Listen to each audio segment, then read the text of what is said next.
My husband texted me to hurry home for a special surprise after my military deployment. I walked through the front door carrying our 1-year-old daughter, expecting balloons and a warm embrace. Instead, I found a living room packed with glaring relatives, a fraudulent DNA test slammed on our coffee table, and my mother-in-law screaming for me to get out. I had absolutely no clue that in less than 10 minutes I would be dragged out of my own home in handcuffs while a strange woman emerged from my master bedroom. My name is Riley, and I am 33 years old. Before I explain how a calculated betrayal turned my homecoming into a nightmare, let me know where you are watching from in the comments below. Hit that like button and subscribe to the channel if you have ever had to stand your ground against people who severely underestimated you. I am a cyber intelligence officer for the United States military. My job requires intense focus and long months away from the people I love. Driving home from my base that Friday afternoon, my heart was incredibly full. I had spent the last 6 months analyzing threats overseas, and all I wanted was to sit on my own couch. My 1-year-old Emma was fast asleep in her car seat. I had picked her up from daycare on my way into town, savoring the sweet weight of her in my arms. The drive through our quiet suburban neighborhood felt like a victory lap. I was finally coming back to the life I had worked so hard to build. Carter, my husband of 4 years, had been sending me affectionate texts all morning. The final message told me not to be late because his mother, Barbara, had prepared a welcome home surprise. I should have known better than to trust a surprise arranged by Barbara. She was a 62-year-old woman who wore her social status like a weapon, and she'd never hidden her disdain for my military career. Still, I pulled into the driveway with a bright smile, unbuckled a sleeping Emma, and walked up to the front door, feeling nothing but pure joy. I pushed the heavy oak door open and stepped into the tiled foyer. The house was dead silent. There was no festive music playing, no smell of a home-cooked dinner, and definitely no balloons. As I shifted Emma to my hip and walked into the sunken living room, the atmosphere hit me like a physical blow. The room was packed with people. My entire extended family-in-law was sitting on the sofas and standing against the walls. Aunt Carol was clutching her purse like I might steal it. Uncle Greg refused to meet my eyes. Relatives I had not seen since our wedding day were gathered around. Nobody was smiling. Every single pair of eyes stared at me with an intense, burning judgment. The silence was heavy and suffocating. Standing right in the center of the room was Carter. He was 35 years old, a financial manager who usually maintained a perfectly polished exterior. Today his tie was loosened, his face was flushed red with manufactured rage, and his breathing was heavy. Standing directly behind him was Barbara, her arms crossed over her designer blouse, looking at me as if I were a piece of garbage. Before I could even set my duffel bag down on the floor or ask what was going on, Carter lunged forward. He slammed a piece of paper down onto the glass coffee table so hard that it echoed through the silent house. "I know everything, Riley," he yelled, his voice cracking with theatrical devastation. "She is not my child. You lied to me. You completely betrayed me." I stood absolutely frozen, clutching Emma tightly against my chest to protect her from his sudden outburst. The accusation was so absurd, so entirely disconnected from reality, that my brain initially refused to process it. I looked from Carter's flushed, angry face down to the paper on the table. It was a printed document with a bold heading that read, "Paternity Test Results." Before I could formulate a single word in response, Barbara stepped forward, her face twisted into a vicious sneer. She pointed a perfectly manicured finger directly at the front door. "Get out of my house, you cheating disgrace!" she shrieked, her voice echoing off the high ceilings. She took another aggressive step toward me, invading my personal space. "I always knew you were absolute trash. I always knew you were sneaking around on base with other men while my son worked himself to the bone to provide for you. Pack your bags and get out right now." The entire room waited with bated breath for me to break down. They fully expected me to fall to my knees, to cry, or to scream in hysterics. But my military training kicked in automatically. When faced with a sudden ambush, you do not panic. You lock down your emotions and assess the threat. I did not shed a single tear. I could see a flicker of deep uncertainty cross Carter's face. He had banked heavily on my emotional devastation to fuel his public performance. Instead, he was met with the cold, calculating stare of a woman trained to dismantle complex networks of deception. I slowly lowered my heavy bag to the floor, keeping a firm grip on my daughter. I stepped closer to the coffee table and looked down at the supposed DNA test. Even from a few feet away, my cyber intelligence background allowed me to spot the glaring errors immediately. The margins on the paper were misaligned, the font of the medical laboratory logo was entirely wrong, and the barcode at the bottom looked suspiciously like a low-resolution image copied straight from the internet. I looked back up at Carter, locking my eyes with his. My voice was dangerously calm and completely steady when I finally spoke. I want to know exactly what kind of game you are playing right now, Carter, because we both know that paper is a complete fabrication. The heavy oak front door did not just open, it was thrown wide. 2 uniformed local police officers stepped into the foyer, their hands resting cautiously near their utility belts. Right behind them was a woman in a sharp gray suit holding a thick manila folder, her badge clearly identifying her as an agent with Child Protective Services. The sudden invasion of law enforcement into my living room sent a shockwave through the gathered relatives. Whispers erupted among the aunts and uncles, but Barbara quickly silenced them with a sharp wave of her hand. Carter instantly transformed. The aggressive and furious man who had just slammed a fake DNA test onto the table vanished. In his place stood a trembling, terrified father. He slumped his shoulders, let his voice waver perfectly, and looked at the police officers with wide, fearful eyes. "Officers, thank God you are here," Carter said, his voice cracking with rehearsed desperation. "She just got home. I have the emergency order right here." He reached into his jacket pocket and pulled out a folded legal document, handing it directly to the lead officer. The social worker stepped forward, her gaze fixed entirely on me and the child in my arms. "Riley," she said, her tone practicing that careful neutrality professionals use with volatile subjects. "I need you to remain calm. We have an emergency custody order signed by a judge just 2 hours ago. You need to hand Emma over to her father immediately." My grip on my daughter tightened purely on instinct. Emma stirred against my collarbone, letting out a soft, confused whimper at the sudden noise in the house. I looked at the legal document in the officer's hand. The seal of the local family court was stark and undeniable. "On what grounds?" I demanded, keeping my voice low and level to avoid frightening Emma. "A judge does not sign an emergency removal order over a disputed paternity test." "It is not about the paternity test," Carter interrupted, stepping safely behind the largest police officer. "Tell them the truth, Riley. Tell them what happened during your deployment." He turned to the child protective agent and pulled another stack of papers from his briefcase. He handed them over with trembling hands. "These are her official military medical records, obtained through my emergency spousal access. She was involved in a classified operation that went terribly wrong. She was diagnosed with severe, violent psychological trauma. The military doctors recommended immediate institutionalization, but she refused treatment and manipulated her way into a discharge." I stared at him, utterly stunned by the sheer magnitude of the lie. "I am a cyber intelligence officer. My deployments consist of analyzing encrypted data streams inside highly secure server rooms. I have never seen active combat. I have never been in a firefight, and I certainly do not have a violent psychiatric history. Those records are entirely fabricated," I stated, locking eyes with the lead police officer. "I hold a high security clearance. Any medical diagnosis of that nature would trigger an automatic suspension of my credentials. You are holding forged federal documents." "She is delusional!" Barbara cried out from the corner of the room, clutching her pearls in a display of dramatic distress. "She has been having violent outbursts for months. She threatened Carter with a kitchen knife right before her deployment.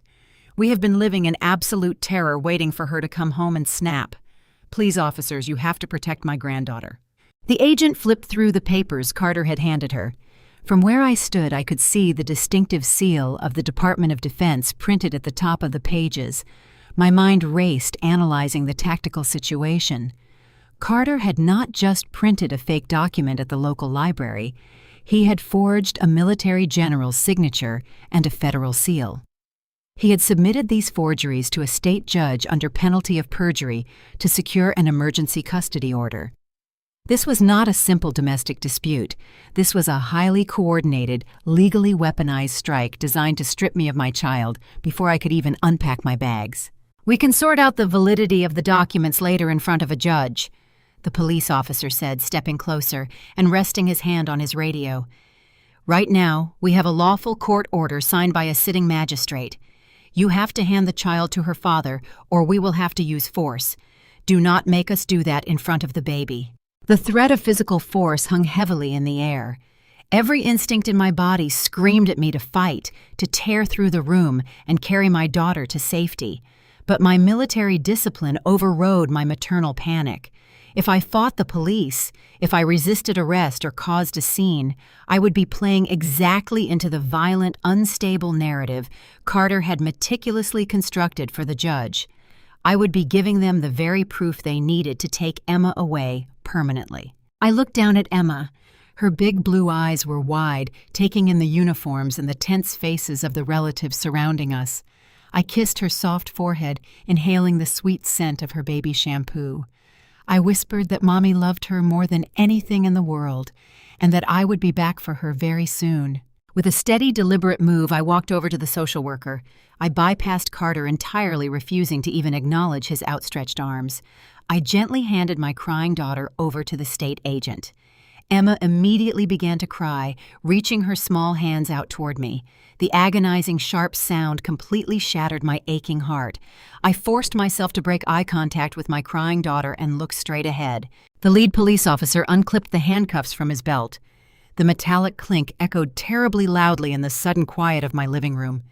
He stepped forward with an apologetic but firm expression, explaining that because the documents Carter had provided bore an official Department of Defense seal and explicitly detailed a risk of severe violence, the state required them to act with absolute caution. Under local statutes regarding psychiatric emergencies and the immediate safety of a minor child, he had no choice. He was placing me under a mandatory 72-hour psychiatric hold. I was to be transported directly to the county medical facility for evaluation. I did not argue. I did not raise my voice or beg for mercy. Arguing with a police officer who holds a forged federal document is a losing tactical battle. I slowly placed my hands behind my back, feeling the cold, rigid steel of the cuffs lock around my wrists. The click of the mechanism felt like a heavy iron gate slamming shut on my life. My own relatives, people who had eaten at my Thanksgiving table and smiled in my wedding photographs, gasped and whispered among themselves. They were entirely captivated by the horrific spectacle Carter had orchestrated. My mother-in-law Barbara stood tall and vindicated, her face practically glowing with a sickening mixture of triumph and malicious joy. She had finally achieved what she had always wanted, the complete and utter humiliation of the woman she deemed unworthy of her son. Carter played his part to perfection. He buried his face in his hands, his shoulders shaking as if he were overcome with the tragedy of a broken family. The social worker gently patted his back, offering him quiet words of comfort. I stood there in handcuffs, a decorated cyber intelligence officer who had spent the last 6 months analyzing complex overseas security threats, being escorted out of my own home like a dangerous criminal. The sheer audacity of the setup was breathtaking. The 2 police officers grabbed me by the upper arms and began leading me toward the front door. The sea of judgmental relatives parted like the Red Sea shrinking back, as if my supposed violent psychosis might be contagious. I kept my chin high, my posture rigidly straight, refusing to give them the satisfaction of seeing me broken. But just as I reached the entryway, the heavy mahogany door to the master bedroom clicked open. The sound was soft, but in that tense atmosphere, it drew every single eye in the room. A woman stepped out into the hallway. I had never seen her before in my life. She was young, perhaps in her late 20s, with perfectly styled blonde hair and a fresh manicure. But what made my blood turn to absolute ice was what she was wearing. She was draped in my custom silk bathrobe, the exact one I had purchased during an anniversary trip to Italy 2 years ago. She wore it loosely, casually, her bare legs stepping softly on the hardwood floor of the home I paid the mortgage for. She did not look surprised to see a dozen people in the living room, nor did she look alarmed to see police officers handcuffing the woman of the house. Instead, she walked with a slow, deliberate confidence straight over to Carter. The social worker had just stepped away to carry Emma toward the kitchen to calm her down. The strange woman slid effortlessly into the space beside my husband. Carter did not push her away. He did not act ashamed or try to hide her from the police or his family. Instead, he reached out and pulled her in tightly by the waist, pressing her against his side. Barbara smiled approvingly at the young woman, giving her a warm, welcoming nod. The entire family watched this unfold with complete acceptance. They all knew. Every single aunt, uncle, and cousin standing in my living room had known about this woman. They had welcomed her into my home, let her sleep in my bed, and wear my clothes while I was deployed serving our country. The betrayal was so absolute, so multi-layered, and deeply rooted that it transcended mere infidelity. This was an organized execution of my life. "Get her out of my house," Carter commanded the officers, his voice suddenly dropping the fearful victim act and adopting a cold, authoritative edge. "My daughter and my family have been through enough trauma for one day." The officers nudged me forward, guiding me out the front door and into the cool evening air. The transition from the warm, chaotic interior of my home to the quiet suburban street was jarring. The sun was just beginning to set, casting long, peaceful shadows across the manicured lawns. A few neighbors were standing on their porches, their eyes wide as they watched the neighborhood spectacle. I was marched down my own driveway, the gravel crunching beneath my boots, and pushed unceremoniously into the back of the waiting squad car. The heavy door slammed shut, trapping me in the cramped, plastic-lined back seat. The thick plexiglass partitions separated me from the officers in the front. I twisted my handcuffed wrists, trying to find a comfortable position as the engine roared to life. Through the reinforced window, I watched my beautiful brick house shrink into the distance. The porch light flicked on, illuminating Carter and the strange woman standing in the doorway, their arms wrapped around each other, watching me leave. In less than 20 minutes, I had been stripped of my beloved daughter, evicted from my home, robbed of my marriage, and publicly stripped of my dignity. Carter believed he had orchestrated the perfect crime. He believed that by weaponizing my military service and forging federal documents, he had trapped me in a legal nightmare from which I could never escape. He thought I would be locked away in a psychiatric ward, broken and helpless while he played house with his mistress and drained my assets. But as the squad car turned the corner and my house disappeared from view, the initial shock began to evaporate. The crushing weight of the betrayal did not break me. It forged me. The tears that had threatened to fall dried up completely. My breathing slowed, becoming deep and rhythmic. The panic faded, replaced by the icy, calculating precision of a cyber intelligence officer. Carter had made a fatal miscalculation. He had brought forged federal documents into a state matter, and he had targeted an operative whose entire career was built on dismantling sophisticated, deceptive networks. He thought he had ended my life, but as I sat in the back of that police cruiser, I realized he had merely handed me the exact tools I needed to destroy his. The county medical facility was a sterile labyrinth of blinding fluorescent lights and scuffed linoleum floors. The police officers handed me over to the intake staff with hushed voices, passing along Carter's forged narrative like it was gospel truth. I was processed with the careful distance reserved for the dangerously unhinged. My personal items were confiscated. My belt and shoelaces were removed. I was placed in a small windowless psychiatric holding room containing nothing but a bolted-down steel cot and a heavy wall-mounted telephone. The heavy door clicked shut, leaving me alone in the oppressive silence. A local intake nurse peeked through the reinforced glass window, her eyes filled with a mixture of pity and fear. She cracked the door open just enough to inform me that I was allowed one phone call before the mandatory 72-hour evaluation period officially commenced. She suggested I call a family member or a divorce attorney. I thanked her politely and walked over to the metal phone. I picked up the heavy receiver. I did not dial a divorce lawyer. I did not dial a family member. A civilian attorney would take days to navigate the bureaucracy of a mandatory psychiatric hold, filing motions and arguing with local magistrates, while Carter sold my house out from under me and vanished with Emma. I needed a completely different caliber of intervention. I needed the full weight of the United States military. I punched in a 14-digit sequence I knew by heart. It was not a standard 10-digit civilian number. It was a direct routing code to the Secure Operations Center at my cyber intelligence base. The line clicked, hissed with encryption static, and then connected. A sharp, disciplined voice answered on the second ring. "Cyber Command Operations. Identify."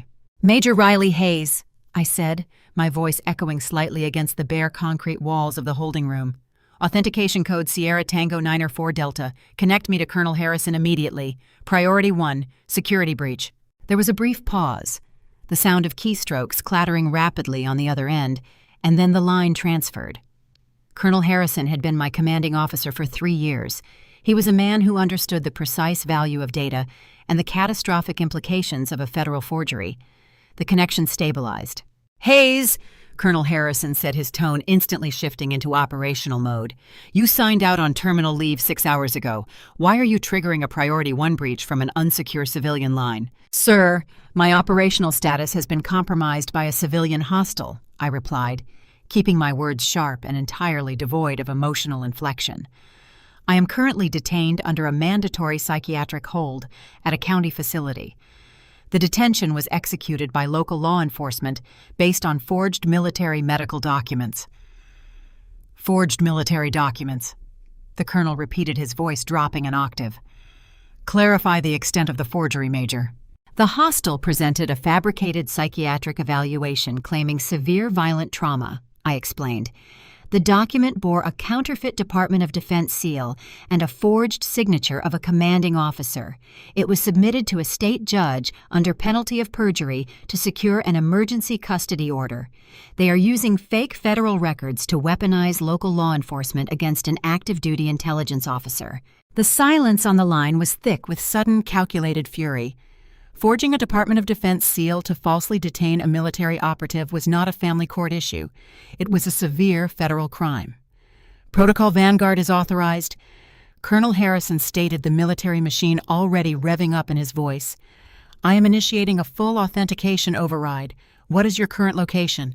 I provided the exact address of the county medical facility and the precinct details of the officers who transported me. "Understood," he replied. "I am routing a digital authentication packet to the facility administrators right now. We are wiping their fake records with your actual heavily classified medical clearance. You are cleared for high-level cyber operations, Hayes. You do not have a single blemish on your psychological evaluation. I am also patching in the Judge Advocate General's office. They will contact the local magistrate who signed that order and explain exactly what kind of federal laws were just broken in his courtroom." "Thank you, sir. I also need to flag a potential financial exploitation vector." I added, my mind shifting to the emptied bank accounts. "The hostile has initiated massive unauthorized asset transfers. I need my primary military salary accounts locked down and isolated from civilian banking networks immediately." "Consider it done," the colonel said. "The JAG officers will be at your location within the hour. Do not sign anything. Do not consent to any civilian psychological evaluations. The military assumes full jurisdiction over your medical status. We are pulling you out of there, Major." I hung up the heavy metal receiver and let it drop into its cradle. The sharp clatter echoed in the small room. I sat down on the bolted steel cot and smoothed the wrinkles out of my uniform pants. Carter had spent months orchestrating his pathetic little scheme.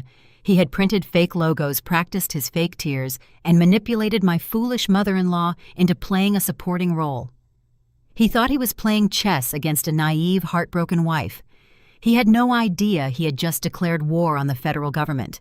Exactly 42 minutes after I hung up that heavy metal phone, the reinforced door of my holding room swung open. The intake nurse who had looked at me with pity earlier was gone. In her place stood the hospital director, his face drained of all color, sweating profusely under the harsh fluorescent lights. Flanking him were 2 officers from the Judge Advocate General's office, dressed in crisp military uniforms. They did not look pleased. "Major Hayes," the lead JAG officer said, stepping into the room and offering a crisp salute.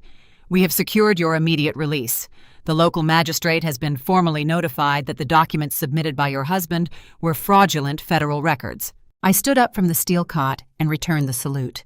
The hospital director practically tripped over himself to apologize, stammering about local protocols and state mandates. I ignored him completely. My focus was solely on the JAG officers. "What is my operational status?"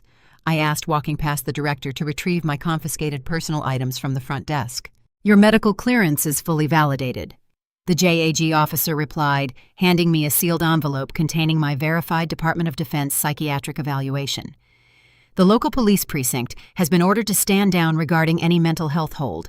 However, there is a complication. The state judge cannot immediately overturn the civil temporary restraining order your husband filed regarding your primary residence. That falls under domestic family court jurisdiction. Until a formal hearing is convened, you are legally barred from coming within 500 feet of your own home. I took my phone, my wallet, and my keys from the intake clerk.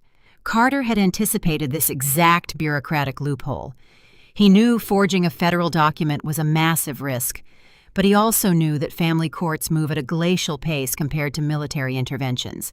By layering a civil restraining order on top of the fake medical hold, he guaranteed I would be locked out of my house for at least a few days. He needed that specific window of time. The question was why. I stepped out of the county medical facility into the freezing night air. The military officers offered me transport to a secure base housing unit, but I declined. I needed absolute isolation to map out the blast radius of Carter's attack. I needed to see exactly how deep this betrayal went. I walked 3 blocks down the street until I found a cheap, 24-hour, neon-lit diner. The bell above the door chimed loudly as I walked in. The place smelled of stale grease and strong coffee. I slid into a cracked vinyl booth in the very back corner facing the entrance. A tired waitress dropped a laminated menu on the table, but I only ordered black coffee. As soon as she walked away, I pulled out my phone. My military training dictates that when an enemy breaches your perimeter, you do not simply assess the visible damage. You immediately check the vault.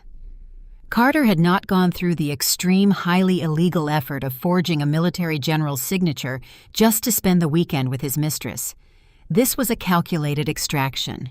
I opened my secure banking application, bypassing the standard login with my biometric authentication. I tapped into our joint savings account. The screen loaded and the numbers glaring back at me confirmed my darkest tactical theory. The balance was zero. $200,000, gone. Every single cent I had earned over the last 4 years, hazard pay from overseas deployments, bonuses from high-level cybersecurity clearances, all of it had been completely wiped out. I pulled up the transaction history. The entire amount had been wired out exactly 48 hours ago to an offshore holding account I did not recognize. I took a slow sip of the scalding black coffee, letting the heat burn my throat. The initial shock was rapidly solidifying into a lethal, focused rage. Carter had timed the wire transfer perfectly to clear while I was 30,000 feet in the air flying back to the States. He ensured I would have no financial ammunition to hire an aggressive defense attorney upon landing. But $200,000 was not enough to justify risking a decade in federal prison for forging Department of Defense records. Carter was greedy, and greedy operatives always leave a wider digital footprint. I logged into my encrypted network access, pulling up my comprehensive credit report through a secure military backdoor portal. My eyes scanned the lines of data hunting for the anomaly. I found it buried under the real estate section. My heart hammered against my ribs, but my hands remained perfectly steady. Carter had taken out a massive second mortgage on our home. $400,000 had been borrowed against the equity of the house I bought with my own money. The loan had been approved and finalized just 2 weeks ago. My mind analyzed the legal mechanics of how he could possibly pull this off without my signature. The bank had accepted a power of attorney document, a document giving Carter full legal authority to make sweeping financial decisions on my behalf while I was deployed. I had never signed a power of attorney. I had specifically refused to draft one before my deployment, citing strict operational security protocols. Carter had forged that document too. He had forged my signature, tricked a notary, and used it to leverage our entire house to extract almost $500,000 in liquid cash. That was why he needed the emergency restraining order. He did not care about custody of Emma. He did not care about keeping the house for himself. He just needed me legally barred from the property so he could finalize the transfer of the stolen assets, pack up his mistress, and vanish with over $600,000 in stolen funds. Emma was nothing more than a hostage. She was a legal shield to keep me distracted and fighting a messy, highly emotional custody battle in family court while he executed a massive financial heist in the background. I sat in that dim diner staring at the glowing screen of my phone. The sheer scale of his deception was breathtaking. My husband had spent the last 6 months smiling at me through encrypted video calls, asking about my day and telling me how much he missed me, all while systematically draining my life savings and planning to frame me as a violent psychopath. He thought I would be paralyzed by the loss of my child and the sudden destruction of my marriage. He thought I would waste my time crying in a cheap motel room, waiting for a slow-moving civilian lawyer to return my calls. He fundamentally misunderstood who he had married. I finished my coffee and placed a crumpled $20 bill on the cracked table. Carter had stolen my money, but he had left my military clearance, my cyber intelligence network, and my tactical training completely intact. I walked out of the diner and into the dark city streets. It was time to stop reacting to his strikes. It was time to hunt. While I was navigating the cold concrete sidewalks of the city, breathing in exhaust fumes and calculating my next tactical maneuver, a very different scene was unfolding 10 miles away. Crystal chandeliers bathed the grand ballroom of the Oakwood Country Club in a warm golden glow. Waiters in crisp white jackets circulated with trays of expensive champagne and delicate caviar hors d'oeuvres. At the center of the lavish room stood Barbara, my mother-in-law, draped in a designer silk gown and wearing a diamond necklace that caught the light with every dramatic gesture she made. She had organized this impromptu gathering under the guise of a charity fundraiser for domestic trauma victims, but the true purpose was entirely self-serving. It was a highly orchestrated smear campaign designed to completely assassinate my character in front of the city elite. Barbara held a microphone, dabbing at her dry eyes with a lace handkerchief. She projected her voice with the practiced cadence of a seasoned actress. She spoke about the tragic sacrifices families make, spinning a horrific, entirely fabricated tale about how her beloved son Carter had barely survived his marriage to an unstable, unhinged military wife. She told her wealthy friends that the military had broken my mind, that I had returned from deployment as a violent, unpredictable monster, and that Carter had bravely stepped in at the last minute to rescue his innocent baby girl from my psychotic grasp. The crowd of socialites murmured in sympathetic horror, shaking their heads at my supposed depravity. Carter stood right beside his mother, staring at the polished oak floor, playing the role of the exhausted, stoic survivor to absolute perfection. He even managed to squeeze out a single calculated tear when Barbara mentioned Emma's safety. Standing near the edge of the crowd, far away from the spotlight, were Monica and DeAndre. Monica was Carter's older sister. At 37, she had spent her entire life trying to escape Barbara's overbearing control, though she rarely succeeded in challenging her mother directly. She looked deeply uncomfortable, her hands clasped tightly together as she listened to the vicious lies being spewed over the sound system. She knew me well enough to know that the violent portrait her mother was painting completely contradicted the calm, disciplined woman she knew I was. Standing right beside Monica was her husband, DeAndre. He was 36, an African-American man with a sharp, intimidating presence that commanded respect without him ever having to raise his voice. DeAndre was a special agent with the Internal Revenue Service's Criminal Investigation Division. His entire career was built on observing human behavior, dissecting financial discrepancies, and hunting down white-collar criminals. As he stood sipping his club soda, his highly analytical mind was working in overdrive. He did not buy a single word of his mother-in-law's tearful performance. DeAndre watched Carter closely. He noticed the distinct lack of genuine emotion in Carter's eyes. More importantly, he noticed the heavy, brand-new gold Rolex gleaming on Carter's wrist. Just a month ago, Carter had been complaining to DeAndre about a severe downturn in the financial markets and tight liquid assets. The sudden display of extravagant wealth did not align with a man who had supposedly just fled a domestic nightmare with only the clothes on his back. Furthermore, DeAndre noticed Carter checking his phone incessantly, his thumbs moving with frantic, eager energy. DeAndre's federal agent instincts flared. The math simply did not add up, and in DeAndre's line of work, bad math always pointed to a hidden crime. When the speeches finally concluded and the string quartet resumed playing, the crowd dispersed toward the open bar and the buffet tables. DeAndre excused himself from Monica, needing a moment of quiet away from the suffocating hypocrisy of the ballroom. He walked down a dimly lit hallway toward the secluded outdoor terrace. As he approached the heavy glass doors leading to the east balcony, he heard a familiar voice echoing in the quiet night air. It was Carter. He was pacing back and forth in the shadows, speaking rapidly into his cell phone. DeAndre immediately stopped walking. He pressed his back against the decorative stone pillar beside the open doors, remaining completely hidden in the darkness, and listened intently. Carter was not talking like a traumatized father fearing for his life. He sounded arrogant, energized, and intensely greedy. "I'm telling you, it worked perfectly." Carter laughed into the phone, his voice dripping with condescension. "She is locked out of the house and totally stranded. The judge bought the military paperwork without a single question.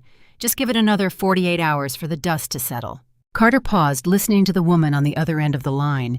DeAndre held his breath, capturing every single word and cataloging it in his mind. "Yes, babe, I know." Carter continued, his tone shifting into something sleazy and triumphant. "The wire transfer already cleared the secondary accounts. The shell company payout will be fully accessible by Tuesday morning. Start packing your bags. As soon as I get the final custody ruling on Friday, we are liquidating the rest of the equity and moving to the new place." She will be too busy fighting the psych hold from a jail cell to even realize the money is gone. DeAndre stepped away from the pillar, his jaw set in stone. He did not need to hear another word. Embezzlement, hidden assets, shell companies, and massive wire transfers. This was no longer just a messy family dispute over child custody. Carter had just confessed to a massive financial heist, and he had stupidly used an easily traceable corporate structure to do it. DeAndre knew exactly what a shell company payout meant. He knew Carter was dumping stolen funds, and he realized with absolute certainty that Riley had been framed to facilitate a major robbery. As an IRSCI agent, DeAndre had the authority and the clearance to follow digital money trails that local police would not even know existed. He knew that the kind of money Carter was moving required offshore routing numbers and falsified tax declarations. DeAndre walked briskly back into the ballroom. He found Monica, grabbed her hand gently, and told her they were leaving immediately. He had a federal database to access, and he needed to find Riley before Carter's trap closed permanently. The flickering neon light of the roadside motel buzzed with a low, irritating hum outside my window. The room smelled of bleach and stale cigarette smoke. I sat cross-legged on the lumpy mattress, my laptop illuminating the dark space as I ran encrypted tracer routes on Carter's recent digital activity.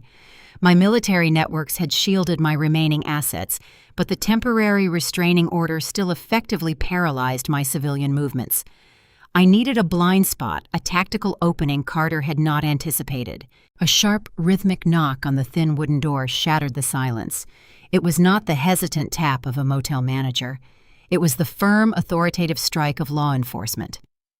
I snapped my laptop shut, slipped my tactical flashlight from my jacket pocket, and moved silently to the door. Pressing my eye to the scratched peephole, I expected to see local police returning to finish the job. Instead, I saw a familiar face illuminated by the harsh orange neon. It was DeAndre. I disengaged the chain lock and pulled the door open. He stepped inside quickly, his dark eyes scanning the dismal room before locking onto mine. He wore a heavy wool trench coat over his tailored suit, bringing the crisp night air in with him. He did not offer empty sympathies or ask how I was holding up. We both knew this was not a social call. "Your mother-in-law is currently holding court at the country club," DeAndre said, his voice a low, rumbling baritone that commanded the small room. "She is spinning a fairy tale about your psychotic break. I have spent 5 years biting my tongue at family dinners, enduring Barbara's thinly veiled racist comments, her condescending remarks about my background, and her absolute obsession with status. I stayed quiet for Monica, but watching Carter stand there tonight, wearing a $40,000 watch while pretending to be a terrified victim, crossed the line. This family is rotten, Riley, and I'm going to help you burn their false narrative to the ground." He reached inside his trench coat and pulled out a thick, tightly bound stack of printed documents. He tossed the file onto the worn motel bedspread. The heavy thud of the paper sounded like a gavel striking a block. "I pulled my credentials and ran a full Title 26 financial background diagnostic on your husband," DeAndre explained, pulling up a chair and leaning forward. "What you are looking at is a comprehensive trace of his asset flows over the last 8 months. Carter is not just a greedy husband initiating a messy divorce. He is a desperate man trying to cover up a catastrophic corporate embezzlement scheme. I opened the file. The pages were covered in highlight marks, transaction codes, and routing sequence numbers. My eyes darted across the data, translating the financial jargon instantly. He has been highly leveraged in unregulated cryptocurrency markets. DeAndre continued, speaking with the rapid clinical precision of an IRS criminal investigator. He bypassed his firm's compliance protocols and diverted their primary operational capital into decentralized exchanges. He bought in on margin, the market crashed, and he faced an immediate margin call. His firm is conducting an internal audit next month. When they balance the ledgers, they will find a massive black hole. He is looking at 20 years in a federal penitentiary for wire fraud and corporate embezzlement. I flipped to the next page, analyzing a series of offshore transfers. The $200,000 he stole from our joint account. I said, tracing the transaction line with my index finger. He routed it to an LLC registered in the Cayman Islands. Exactly. DeAndre nodded. But that money was just a bandage. It covers a fraction of what he owes the firm. He needed a massive, untraceable cash injection to replace the stolen capital before the auditors arrived. That is why he took out the fraudulent second mortgage on your house. But even the second mortgage is not enough, I stated, calculating the total deficit shown on DeAndre's spreadsheets. The combined stolen assets barely cover 60% of his total corporate debt. He still needs another $500,000 just to break even. DeAndre leaned back, his expression turning grim. He needs liquid cash, Riley. Untouchable, unmonitored liquid cash, and he needs it fast. Look at page 7. I turned to the specified page. It was a summary of a highly restricted account. My breath caught in my throat. It was Emma's trust fund.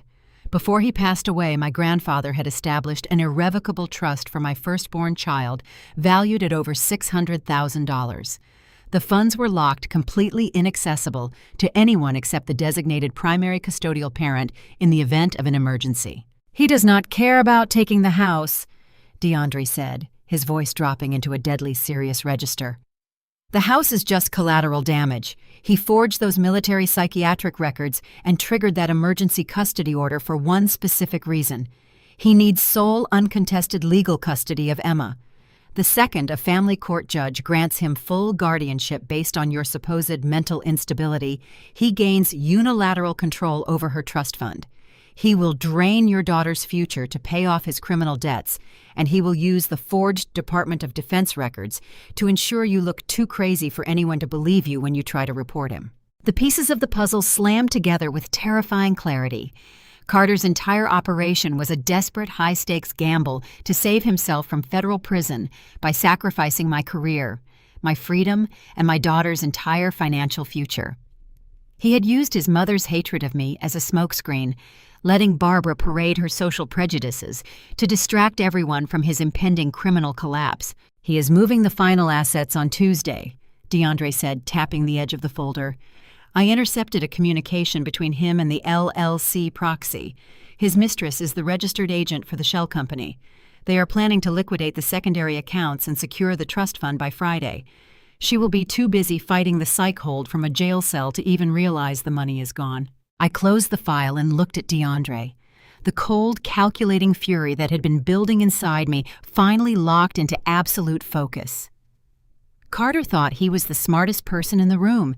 He thought he could use forged federal documents to outmaneuver the system, leaving me stranded in a cheap motel while he walked away a wealthy man. He fundamentally misunderstood who he had married. I appreciate the intelligence, DeAndre, I said, my voice eerily calm. But bringing this to a civil family court judge will take too long. Carter will initiate the wire transfers the moment he senses we are on to him. DeAndre smiled, a sharp, dangerous expression that mirrored my own tactical resolve.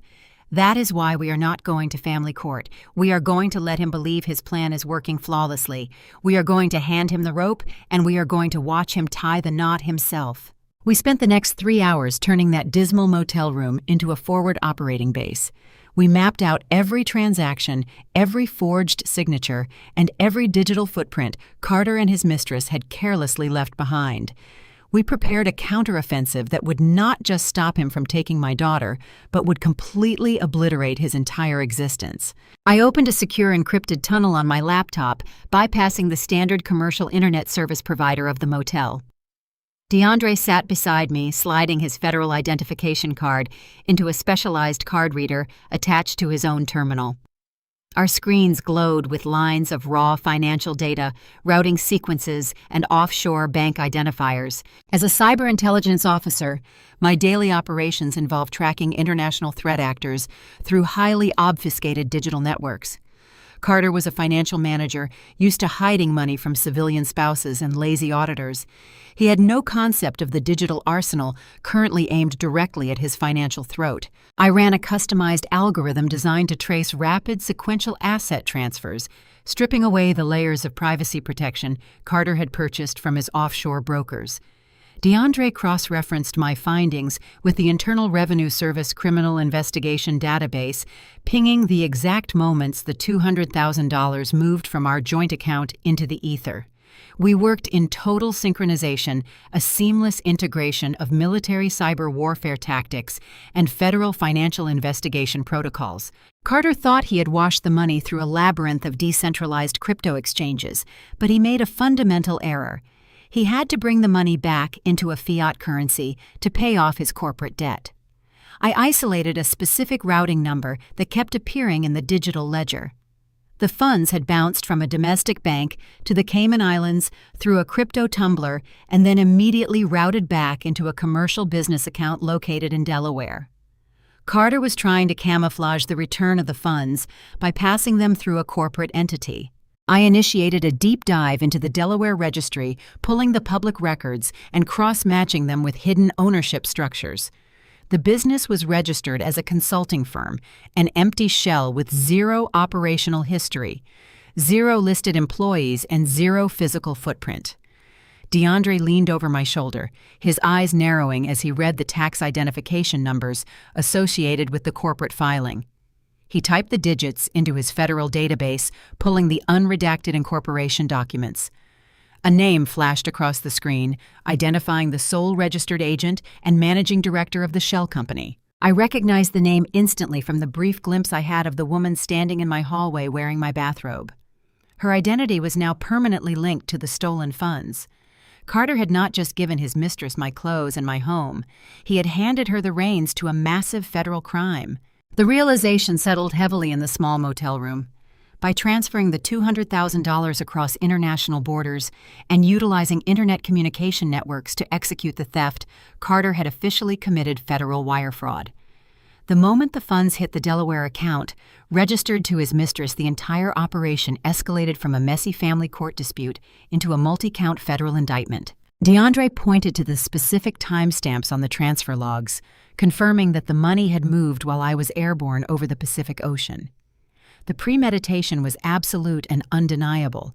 Carter and his mistress had conspired to drain my assets, leave me destitute, and use the stolen capital to cover up his prior corporate embezzlement. They believed their convoluted routing strategy made the money untraceable, masking the theft behind layers of corporate anonymity. They underestimated the relentless precision of a federal agent and a military intelligence operative working in perfect unity. The digital footprints left behind by their greedy maneuvering were starkly visible to anyone equipped with the proper access codes. Every click, every wire transfer, every encrypted message served as a glowing beacon pointing straight toward their impending financial annihilation and complete ruin. However, a crucial tactical problem remained. Having the digital map of the stolen funds was excellent intelligence, but bringing it directly to a judge right now presented a significant risk. DeAndre explained the harsh reality of white-collar criminal prosecution. If we simply handed this data over, Carter could claim his digital identity was compromised. He could argue that a malicious third party hacked his accounts and executed the transfers without his knowledge. He might even try to blame the mistress entirely, claiming she stole his passwords and orchestrated the heist behind his back. Carter was a master manipulator, and he had already proved his willingness to lie under oath by submitting forged military medical records to secure the emergency custody order. A skilled defense attorney could tie up the digital evidence in court for years, creating enough reasonable doubt to keep Carter out of federal prison while he drained Emma's trust fund to pay his legal fees. We needed a killing blow. We needed something so definitive and legally binding that no amount of smooth talking or expensive legal representation could save him from the absolute wrath of the federal government and the unyielding hammer of the military justice system. I paced the narrow space between the bed and the window, my mind running through every possible countermeasure. "We need a confession," I stated, turning to DeAndre. "Not a verbal admission he can deny. We need him to formally incriminate himself in writing. We need him to legally acknowledge his control over those specific offshore assets and tie himself directly to the forged military documents." DeAndre nodded slowly, a calculating smile spreading across his face. "If we get him to sign a sworn affidavit connecting himself to the fraudulent evidence and financial structure, we bypass proving digital intent. He will hand federal prosecutors a signed confession. We just need to create a situation where greed and arrogance blind him to the trap. We need to offer him exactly what he wants on a silver platter and let him hang himself with his own pen." The plan was clear. I had to stop fighting the victim narrative he created. I had to lean into it completely. I needed to become the broken woman he expected, ensuring he felt invincible until the trap snapped shut. I turned back to the desk where my laptop hummed with encrypted data. DeAndre leaned against the peeling wallpaper, shoulders tense beneath his coat. He watched me with an analytical gaze. "The financial trail is locked down," he said, his voice a low rumble. "We know exactly where the money went and how he intends to use the offshore accounts. But there is one piece of intelligence that does not align." He pointed to the empty space on the mattress. "That paternity test." He slammed it down with absolute conviction. The formatting might have been flawed, but the narrative execution was flawless. He convinced an entire room of relatives, including local law enforcement, that you engaged in an extramarital affair. How did he actually fake a DNA test so convincingly, and why choose a paternity scandal to initiate this legal strike? I walked to my dark green duffel bag and unzipped the side compartment. I did not need a cyber trace to explain that lie. The answer was purely biological, a secret I had protected fiercely to preserve his fragile ego. I stood up and looked DeAndre dead in the eye. Carter did not need to fake the actual scientific result of the DNA test. I explained, keeping my tone clinical and devoid of emotion. He only had to fake the official laboratory header. Emma does not share a single strand of DNA with Carter. But it is not because I cheated on him. It is because Carter has been completely sterile for the past 7 years. DeAndre froze, his professional demeanor cracking for a fraction of a second, his dark eyes widening as the magnitude of the revelation set in. "Sterile," he repeated the word, hanging heavily in the stale motel air. I nodded, pulling a sealed manila envelope from my bag. Shortly after we got married, Carter was diagnosed with an irreversible medical condition that completely eradicated his ability to father a child organically. The diagnosis devastated him. It shattered his pride and threatened the perfect image he constantly projected to his mother and high society friends. But we desperately wanted a family. We spent 2 grueling years navigating the exhausting world of fertility treatments. When nothing worked, we moved to the final medical option. Emma is the result of in vitro fertilization using an anonymous sperm donor. I slid a stack of pristine, notarized clinical documents onto the bedspread. DeAndre picked them up, his federal agent eyes scanning the dense legal jargon. Under family law, when a married couple utilizes a sperm donor, the husband must sign a binding consent form. I pointed to the bottom of the page. By signing that document, Carter legally claimed full, irrevocable paternal rights to the child before she was even conceived. He is legally Emma's father. The biological DNA is irrelevant in the eyes of the court because he voluntarily and officially consented to the procedure. DeAndre stared at the medical forms tracing Carter's notarized signature next to the clinic's stamp. "This is premeditated manipulation on an entirely different level," DeAndre said with pure disgust. He used a legitimate biological fact, stripped it of all crucial medical context, and weaponized it to destroy your character. "Exactly," I replied, pacing the narrow space. He knew a standard divorce would trigger a standard division of assets. Forensic accountants would review everything, instantly exposing his massive corporate embezzlement and catastrophic crypto losses. He needed an explosive distraction. He needed a chaotic smokescreen to blind the judge and justify an emergency removal order. By claiming I am a violent, cheating military wife, passing off another man's baby as his own, he painted himself as the ultimate victim. But the most sinister part of his plan was how he played his own mother. I continued. Barbara is obsessed with bloodlines, social pedigree, and the flawless image of her family tree. Carter never told her about his sterility. He knew she would view it as a genetic failure.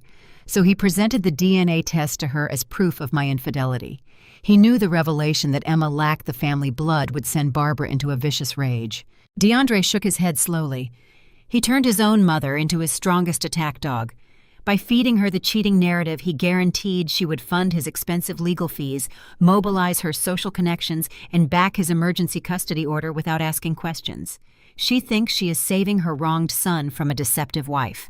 She has no idea she is a pawn in his financial heist.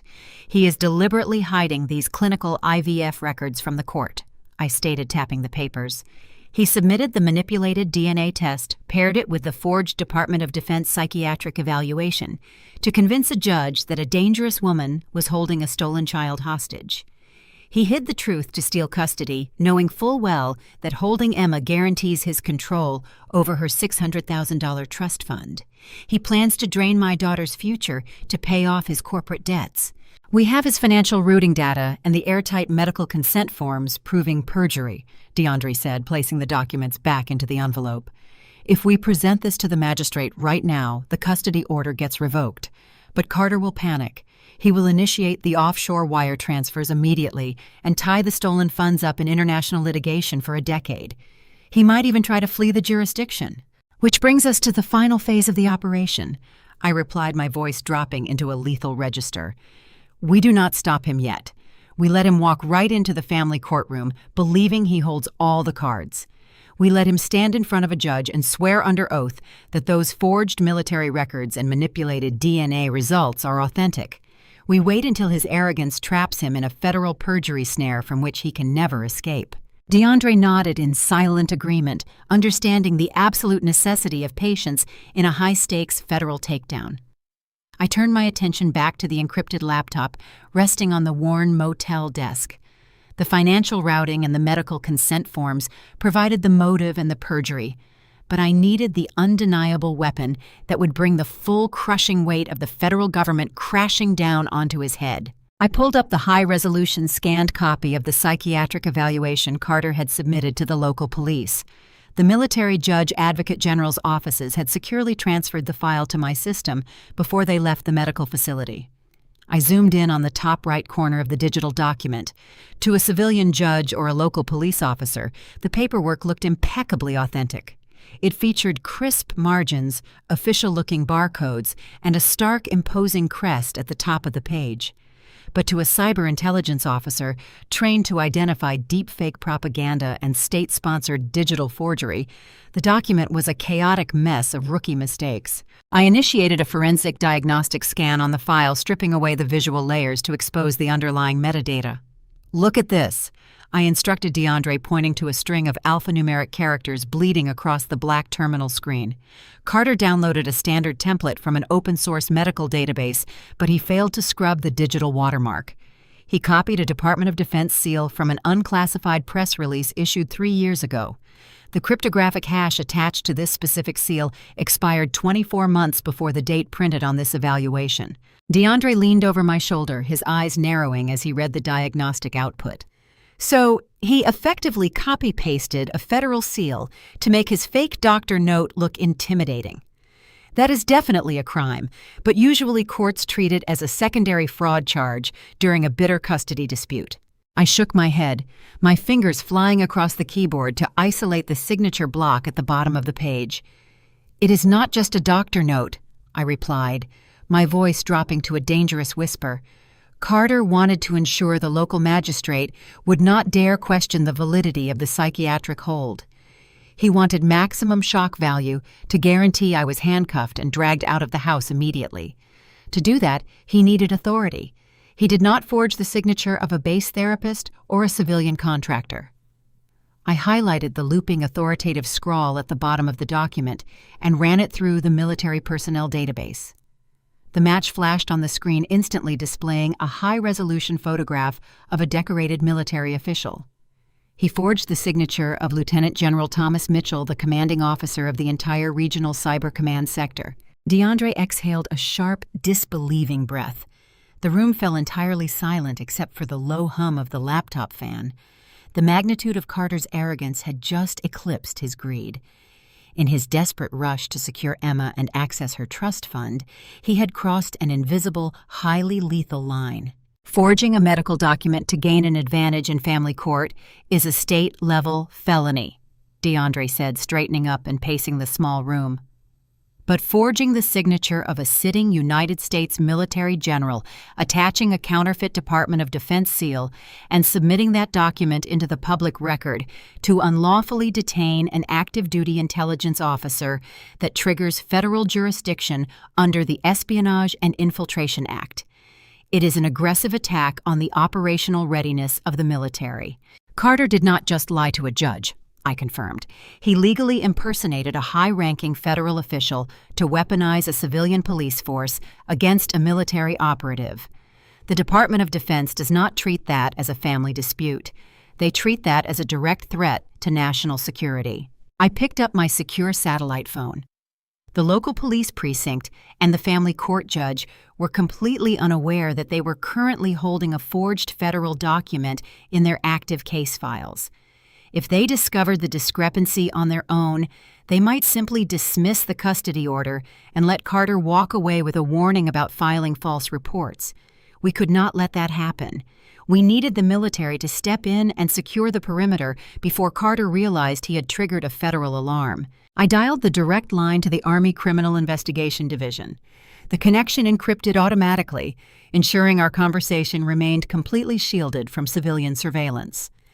A senior CID investigator answered immediately, recognizing my security clearance code. "Investigator Reynolds," I said, keeping my voice clinical and precise. "Major Riley Hayes reporting. I am transmitting a high-resolution digital copy of a forged federal document currently active in the state family court system. The hostile has counterfeited a Department of Defense seal and forged the signature of Lieutenant General Mitchell to execute a fraudulent detention order." I hit the enter key, sending the data packet through the secure tunnel. I waited exactly 15 seconds while the investigator opened the file and reviewed the digital watermarks. When he spoke again, his tone had shifted from standard protocol to absolute unwavering authority. "Major Hayes, we have confirmed the forgery.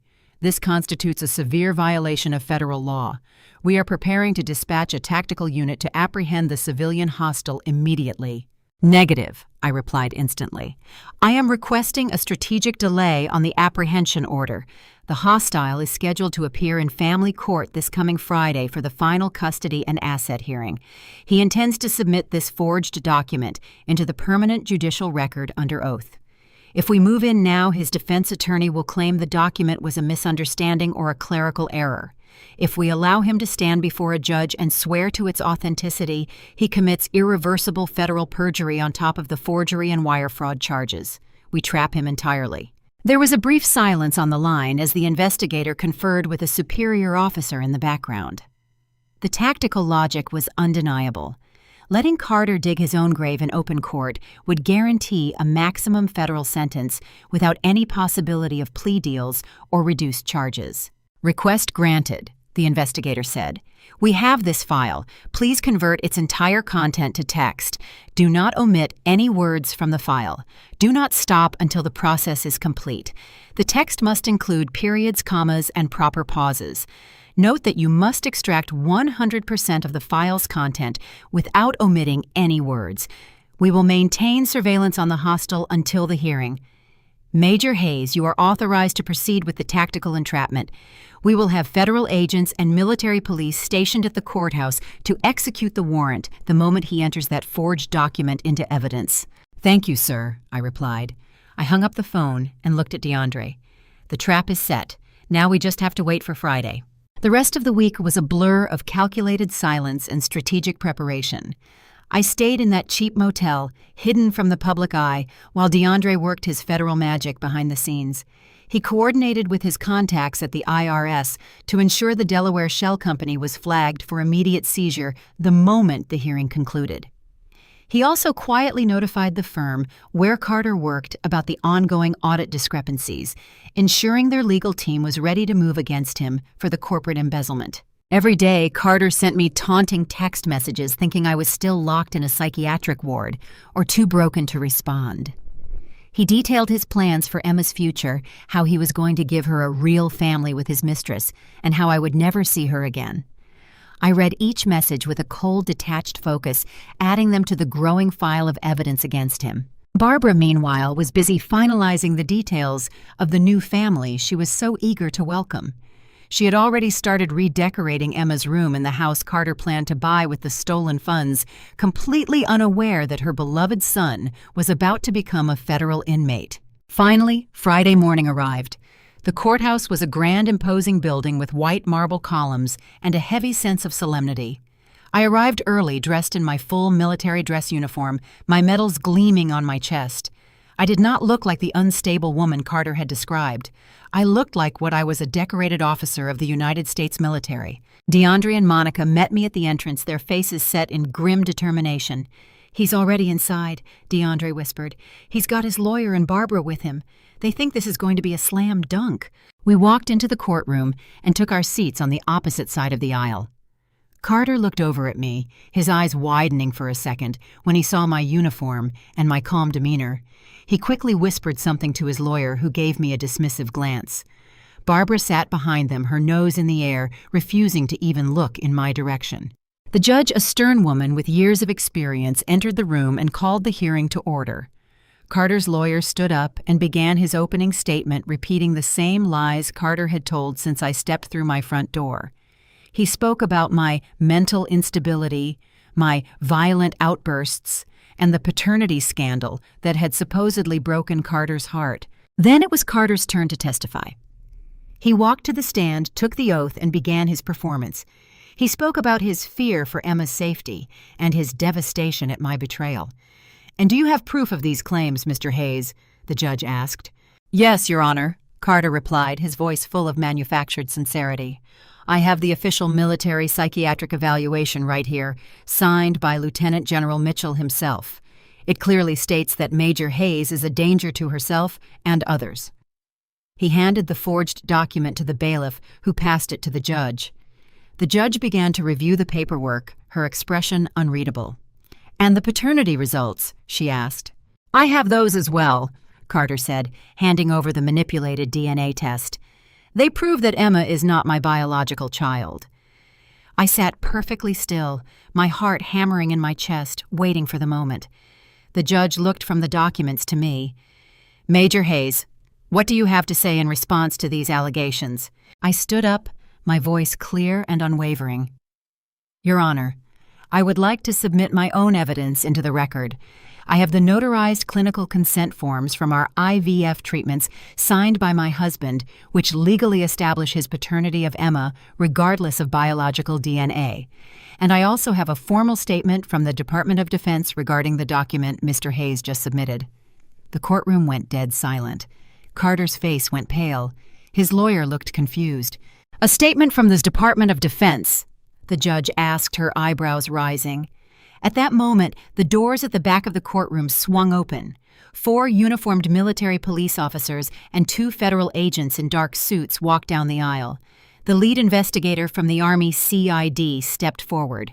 "Your Honor," he said, his voice echoing through the room. "I am Investigator Reynolds with the Army CID. We have a federal warrant for the arrest of Carter Hayes. The document he just submitted into evidence is a forgery of a high-ranking military official's signature and a counterfeit federal seal.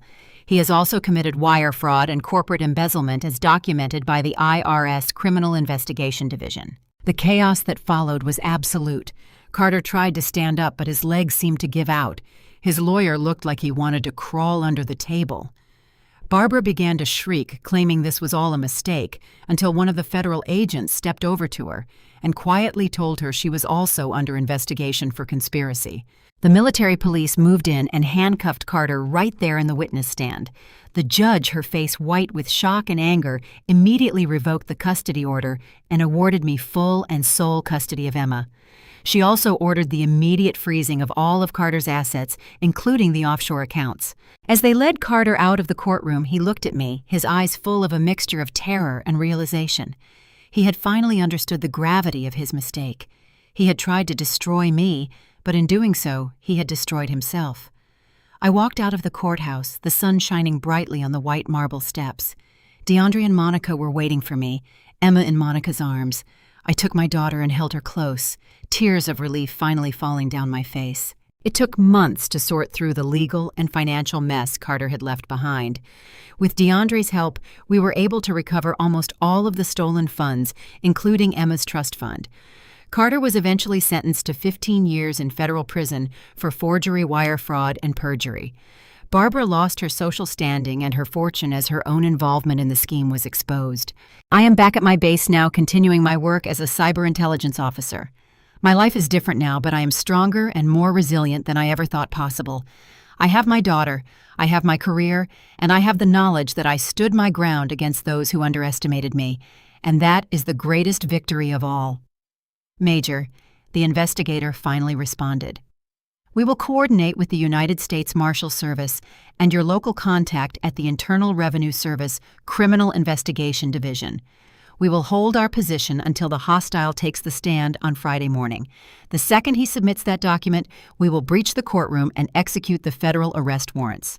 I terminated the connection and set the phone down on the desk. The snare was officially set. DeAndre looked at me, a fierce, satisfied gleam in his dark eyes. We had constructed a flawless, inescapable net of digital evidence, financial tracing, and federal law.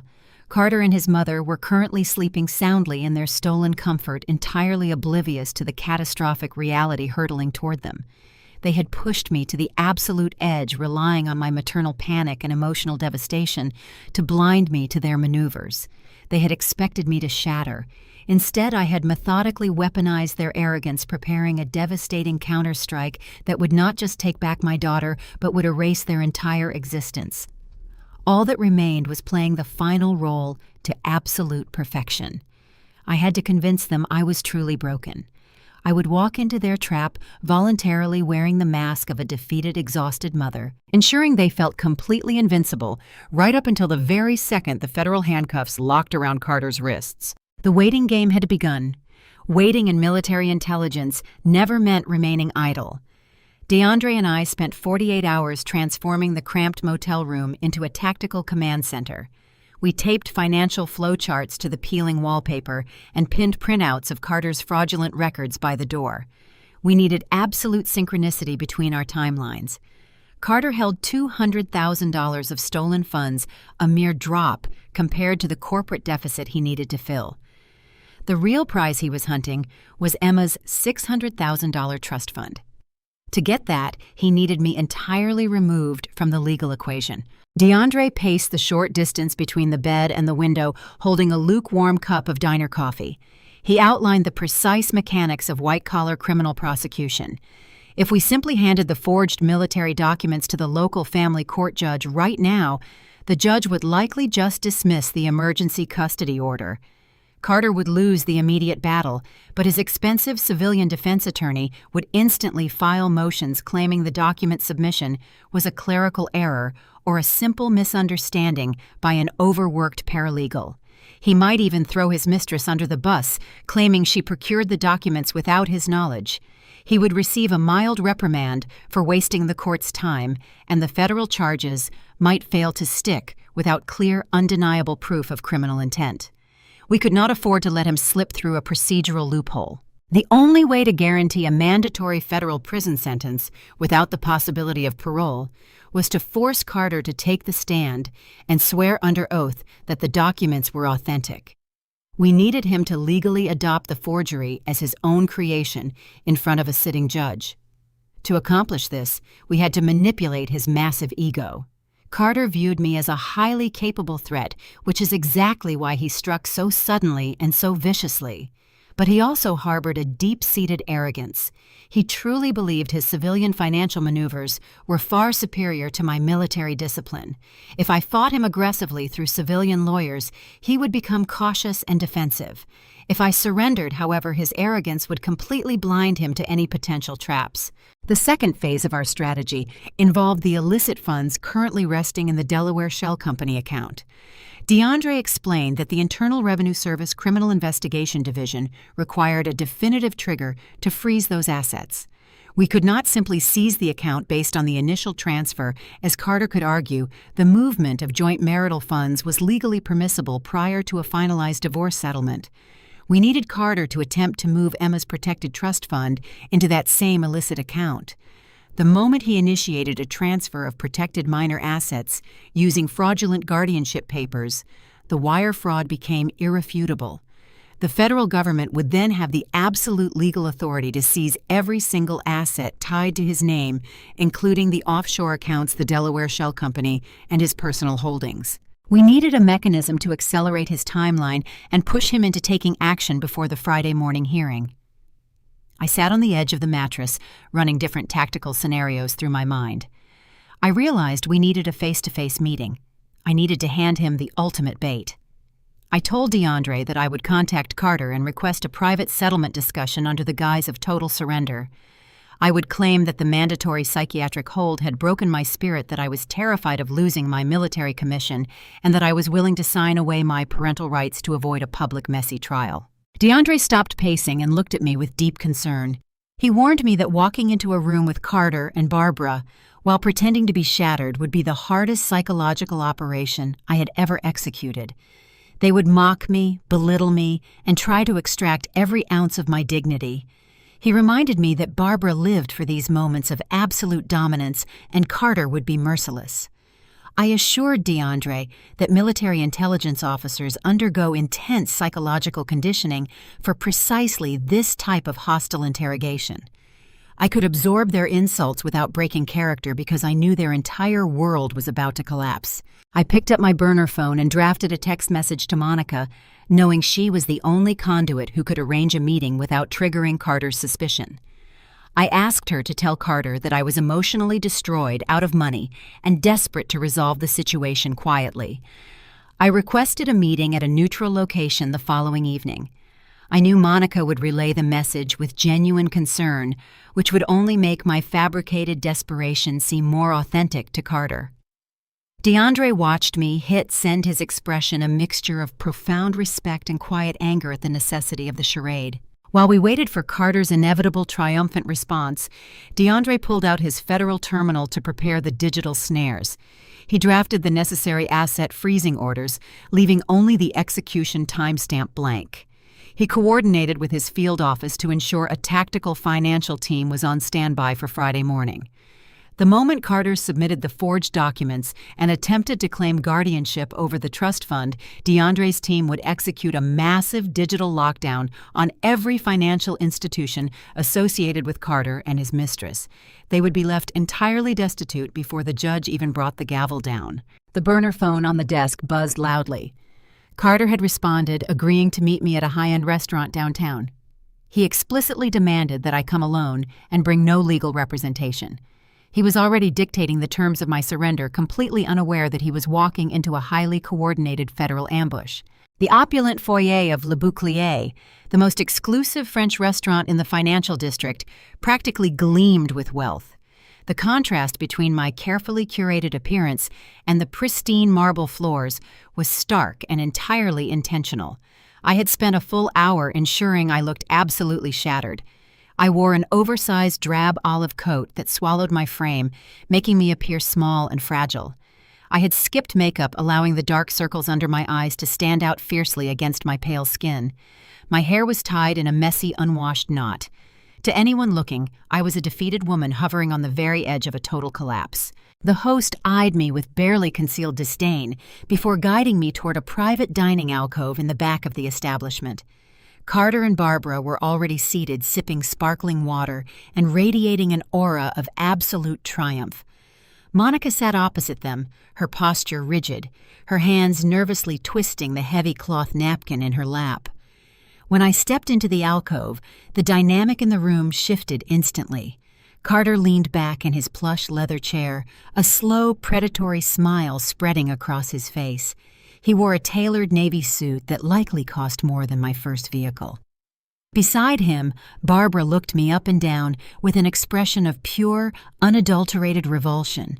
She took a theatrical sip from her crystal glass, her eyes gleaming with the deep satisfaction of a predator finally cornering wounded prey. I pulled out a heavy wooden chair and sat down slowly, keeping my shoulders slumped and my gaze fixed firmly on the polished mahogany table. I let my hands tremble slightly as I folded them in my lap.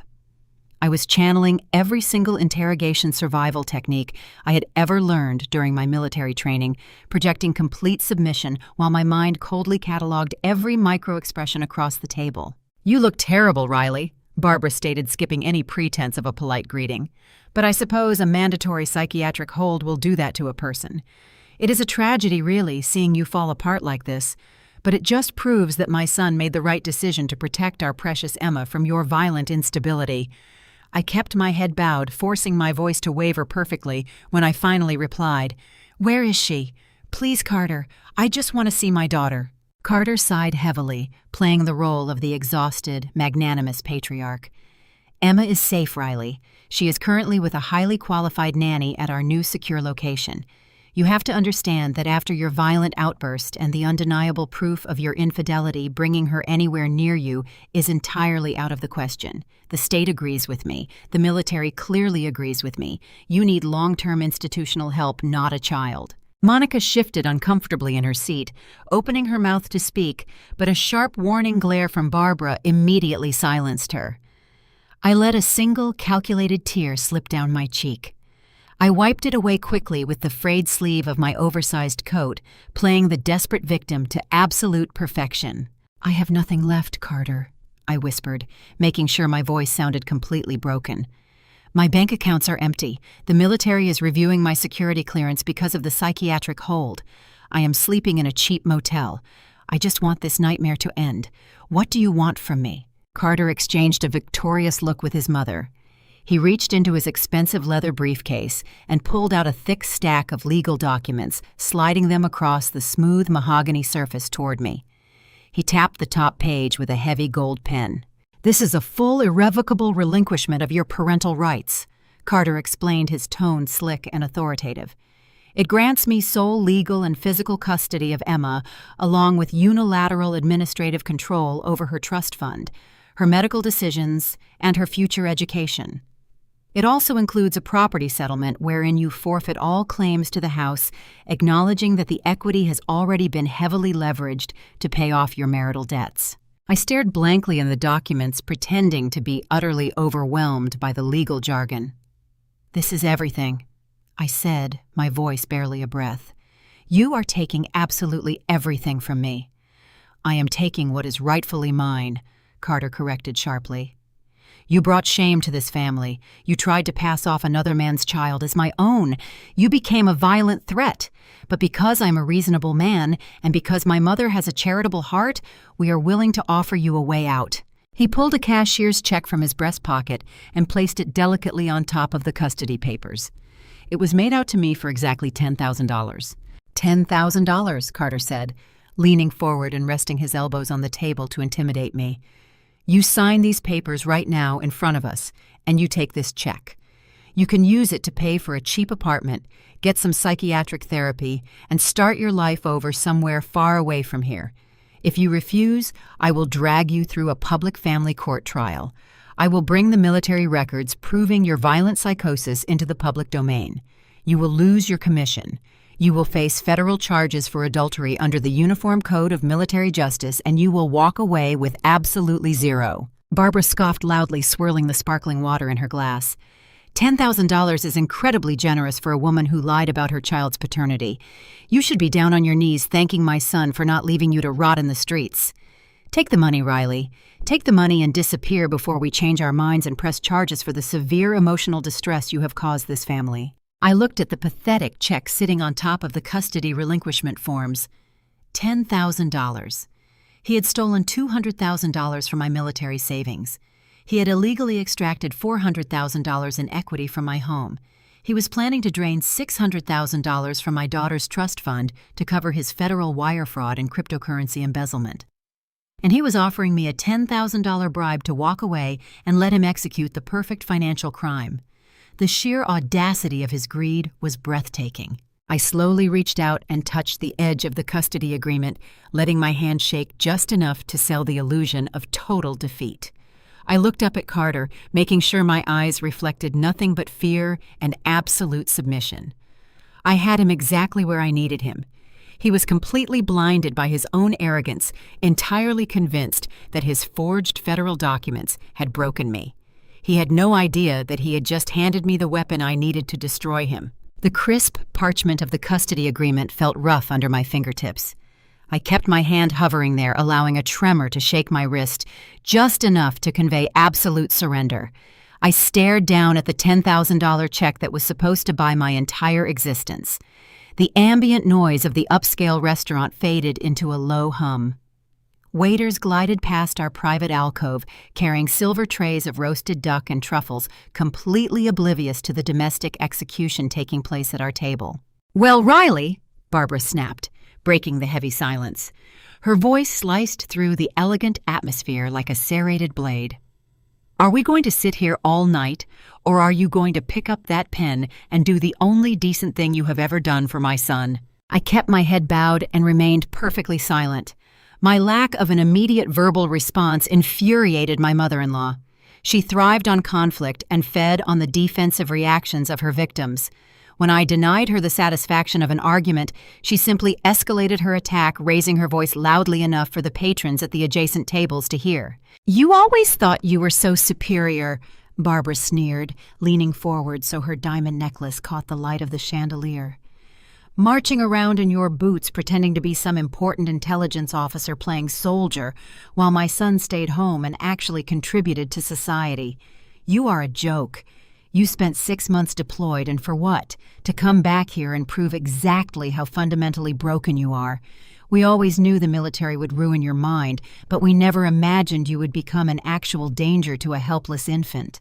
Carter shifted slightly in his plush leather chair, adjusting his expensive tie.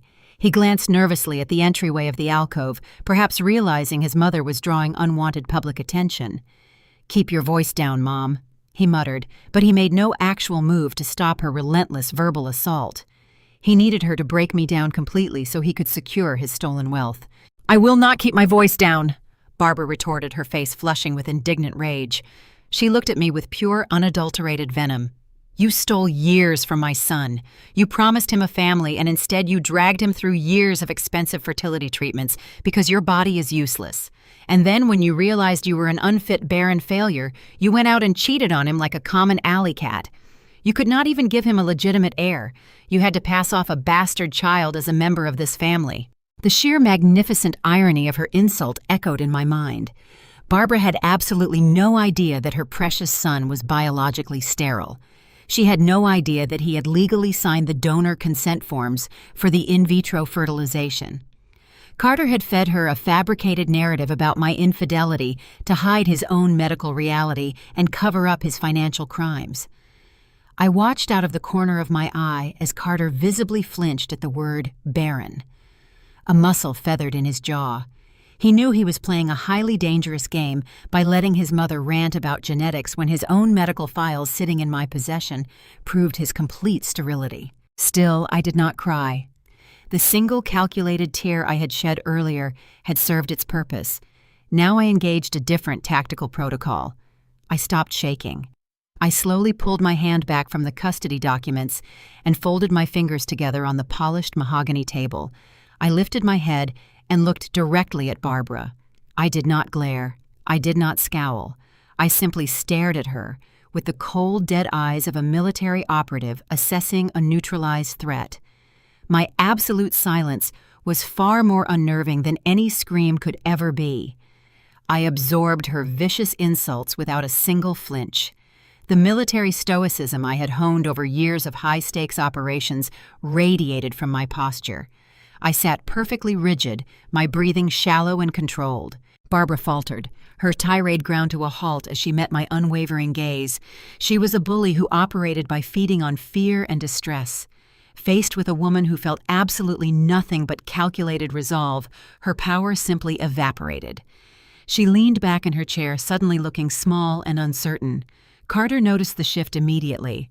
The smug, victorious aura he had brought into the restaurant began to dissolve. He had expected me to dissolve into a puddle of weeping apologies. He had expected me to beg for access to Emma and desperately snatch up the $10,000 check to secure a cheap apartment. Instead, he found himself sitting across from a human wall. He cleared his throat nervously, tapping the heavy gold pen against the table. "Just sign the paper, Riley," Carter instructed, trying to inject a commanding tone into his wavering voice. "Let us get this over with. You take the money and you walk away. It is the best deal you are going to get." I kept my eyes locked on his face, watching the tiny beads of sweat form along his hairline. He was desperate. The offshore shell company, the illicit real estate equity, the forged Department of Defense seal. It was all balancing on the edge of a razor. He needed my signature to secure his survival. I slowly leaned forward, resting my forearms on the table. The air in the alcove seemed to drop by 10 degrees. I ignored Barbara entirely and focused the full weight of my intelligence training solely on my husband. "Is this really how you want to do this, Carter?" I asked. My voice was quiet, but it carried a lethal edge that cut straight through the ambient noise of the restaurant. It was not a plea for mercy. It was a tactical warning wrapped in a simple question. I watched his pupils dilate. For a fraction of a second, the arrogant facade cracked, revealing the terrified criminal hiding underneath. He realized in that specific moment that I was not behaving like a victim of a psychiatric hold. I was behaving like an adversary who already knew the outcome of the war. "Sign it," he demanded, his voice dropping to a harsh, breathless whisper. "Sign it right now, or I swear to God, I will destroy you in federal court." The threat hung in the stifling air of the private alcove. Carter leaned so far across the table that I could smell the stale coffee and bitter adrenaline radiating from his pores. He thought mentioning federal court would be the ultimate psychological strike to finally break my composure. He expected me to flinch at the mere mention of a federal judge. Instead, I simply blinked, my expression remaining an impenetrable fortress of calm. Before I could formulate my calculated response, a sudden sharp scraping sound shattered the tension. Monica pushed her heavy wooden chair back from the table. She had been sitting frozen for the past 20 minutes, her hands gripping her linen napkin so tightly her knuckles had turned completely white. As Carter's older sister, she had spent her entire 37 years shrinking herself to fit into the margins of Barbara's grandiose expectations. She had weathered decades of emotional manipulation, conditioned to stay absolutely silent, while her brother was paraded around as the golden child of the family. But listening to Carter threaten me with federal prosecution after Barbara had just viciously attacked my fundamental worth as a woman was the absolute breaking point. "That is enough, Carter," Monica said. Her voice trembled at first, but she quickly cleared her throat, forcing a steady tone that commanded the space. "You need to stop this right now. You are acting like a monster." Carter jerked his head toward his sister, his eyes flashing with sudden, genuine shock. He was so accustomed to her passive obedience that her defiance momentarily derailed his entire train of thought. He opened his mouth to dismiss her, but Barbara struck first. "Excuse me, Monica." Barbara snapped her head toward her daughter with the speed of a striking viper. "Keep your mouth shut. This is a highly sensitive legal matter regarding your brother's safety and the protection of your niece. You have absolutely no right to interfere." For once in her life, Monica did not back down. She placed her hands flat on the polished mahogany table and leaned forward, her gaze darting between her mother and her brother. "There is no legal matter here, Mom," Monica shot back, her voice rising with years of suppressed indignation. "I have known Riley for 4 years. She is the most disciplined, honorable person I have ever met.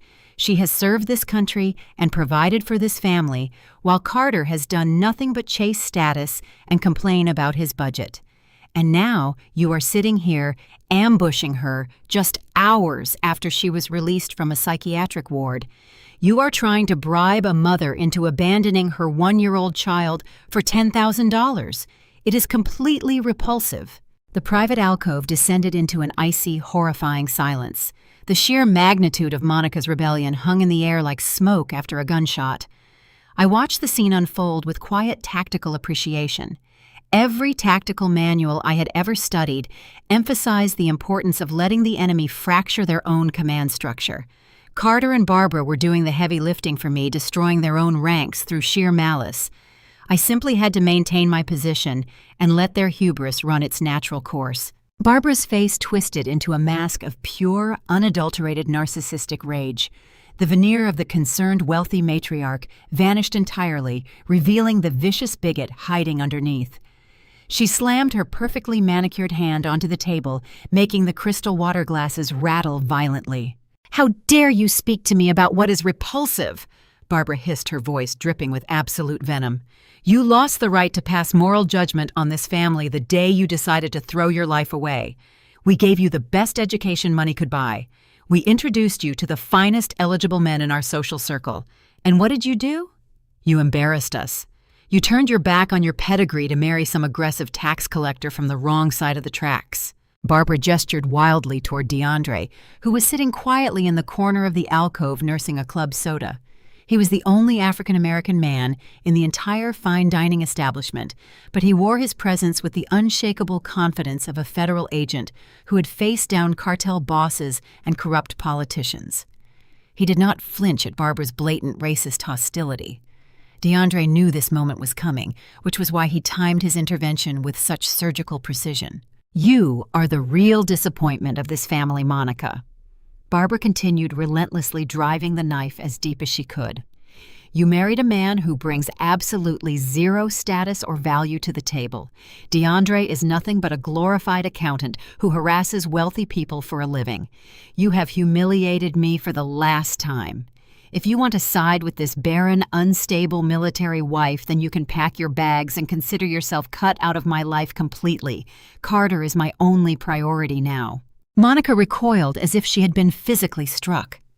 Tears of profound hurt welled in her eyes, but they were quickly overshadowed by a hardening resolve. She opened her mouth to argue back to defend her husband and her marriage, but a large, firm hand gently rested on her shoulder. DeAndre stood up. At 6'3", with the broad, muscular build of a man who maintained strict tactical fitness, DeAndre instantly dwarfed Carter's soft corporate posture. He did not raise his voice. He did not yell or display a single ounce of the aggressive stereotype Barbara had just attempted to project onto him. He simply straightened his tailored suit jacket and looked down at his mother-in-law with an expression of absolute Arctic contempt. "It is time to go, Monica," DeAndre said, his deep baritone rumbling with unquestionable authority. He stepped around the table, placing himself firmly between his wife and her toxic relatives. He looked at Carter, assessing the nervous sweat pooling on his brother-in-law's forehead. Then he shifted his gaze to Barbara, who suddenly looked incredibly small under his intense scrutiny. "This family is rotten to the core," DeAndre stated, coldly enunciating every single syllable with devastating precision. "Your wealth is an illusion, your status is a pathetic joke, and your arrogance is going to be your absolute destruction." He did not wait for a response.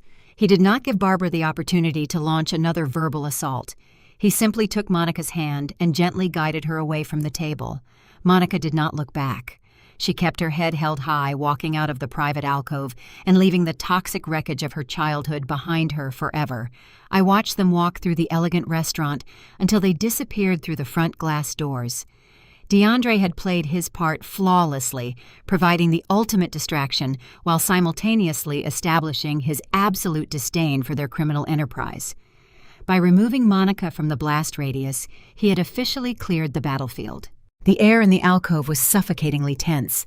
Carter was breathing heavily, his eyes darting frantically toward the exit, as if he had just realized the protective walls of his family were beginning to collapse. Barbara sat rigid, fuming with indignant anger, her chest heaving as she glared at the empty space where her daughter had just been sitting. They were completely off balance, flustered, and desperate to regain a sense of control over the situation. They needed a victory to soothe their bruised egos. They needed to feel powerful again. I slowly picked up the heavy gold pen resting beside the $10,000 check, preparing to deliver the final lethal strike. I was now entirely alone with my targets, and the trap was primed to snap shut.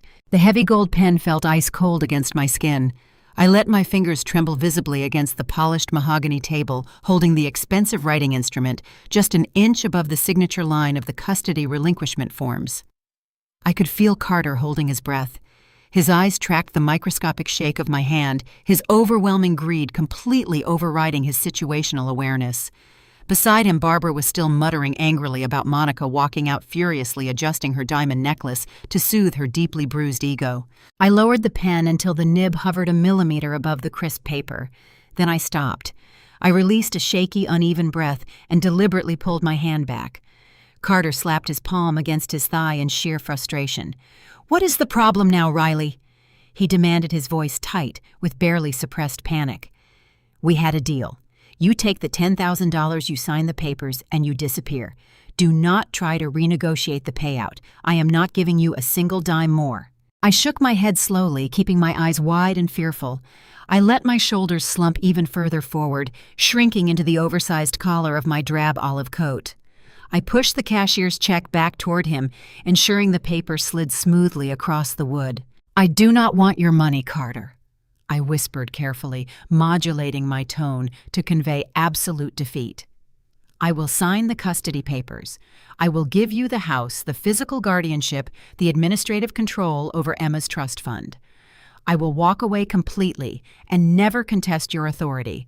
But I have one final condition before I put my name on this document." Barbara scoffed loudly, rolling her eyes toward the crystal chandelier.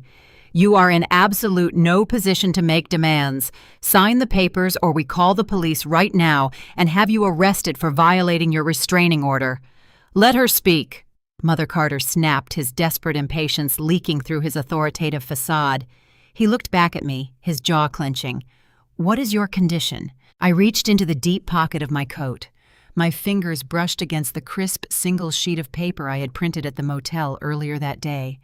I pulled it out and placed it gently on the table next to his thick stack of legal demands.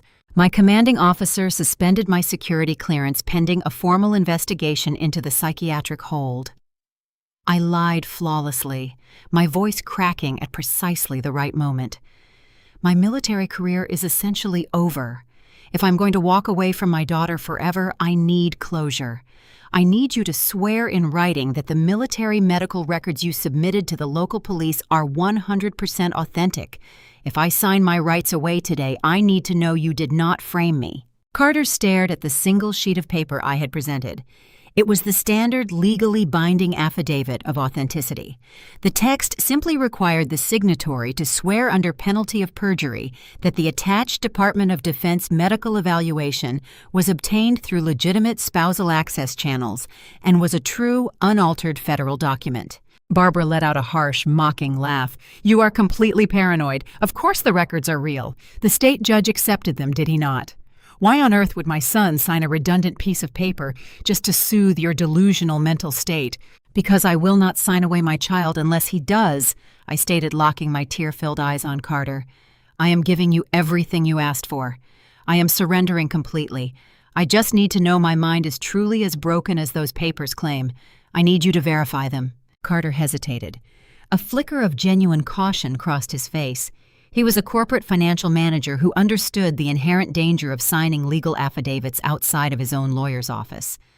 For a fraction of a second, the survival instinct of a white-collar criminal flared in his eyes.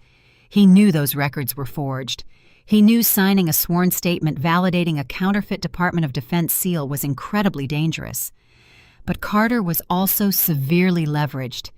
He needed the $600,000 from Emma's trust fund to hide his corporate embezzlement before the auditors arrived next month. He needed the stolen equity from my house to clear his offshore crypto losses.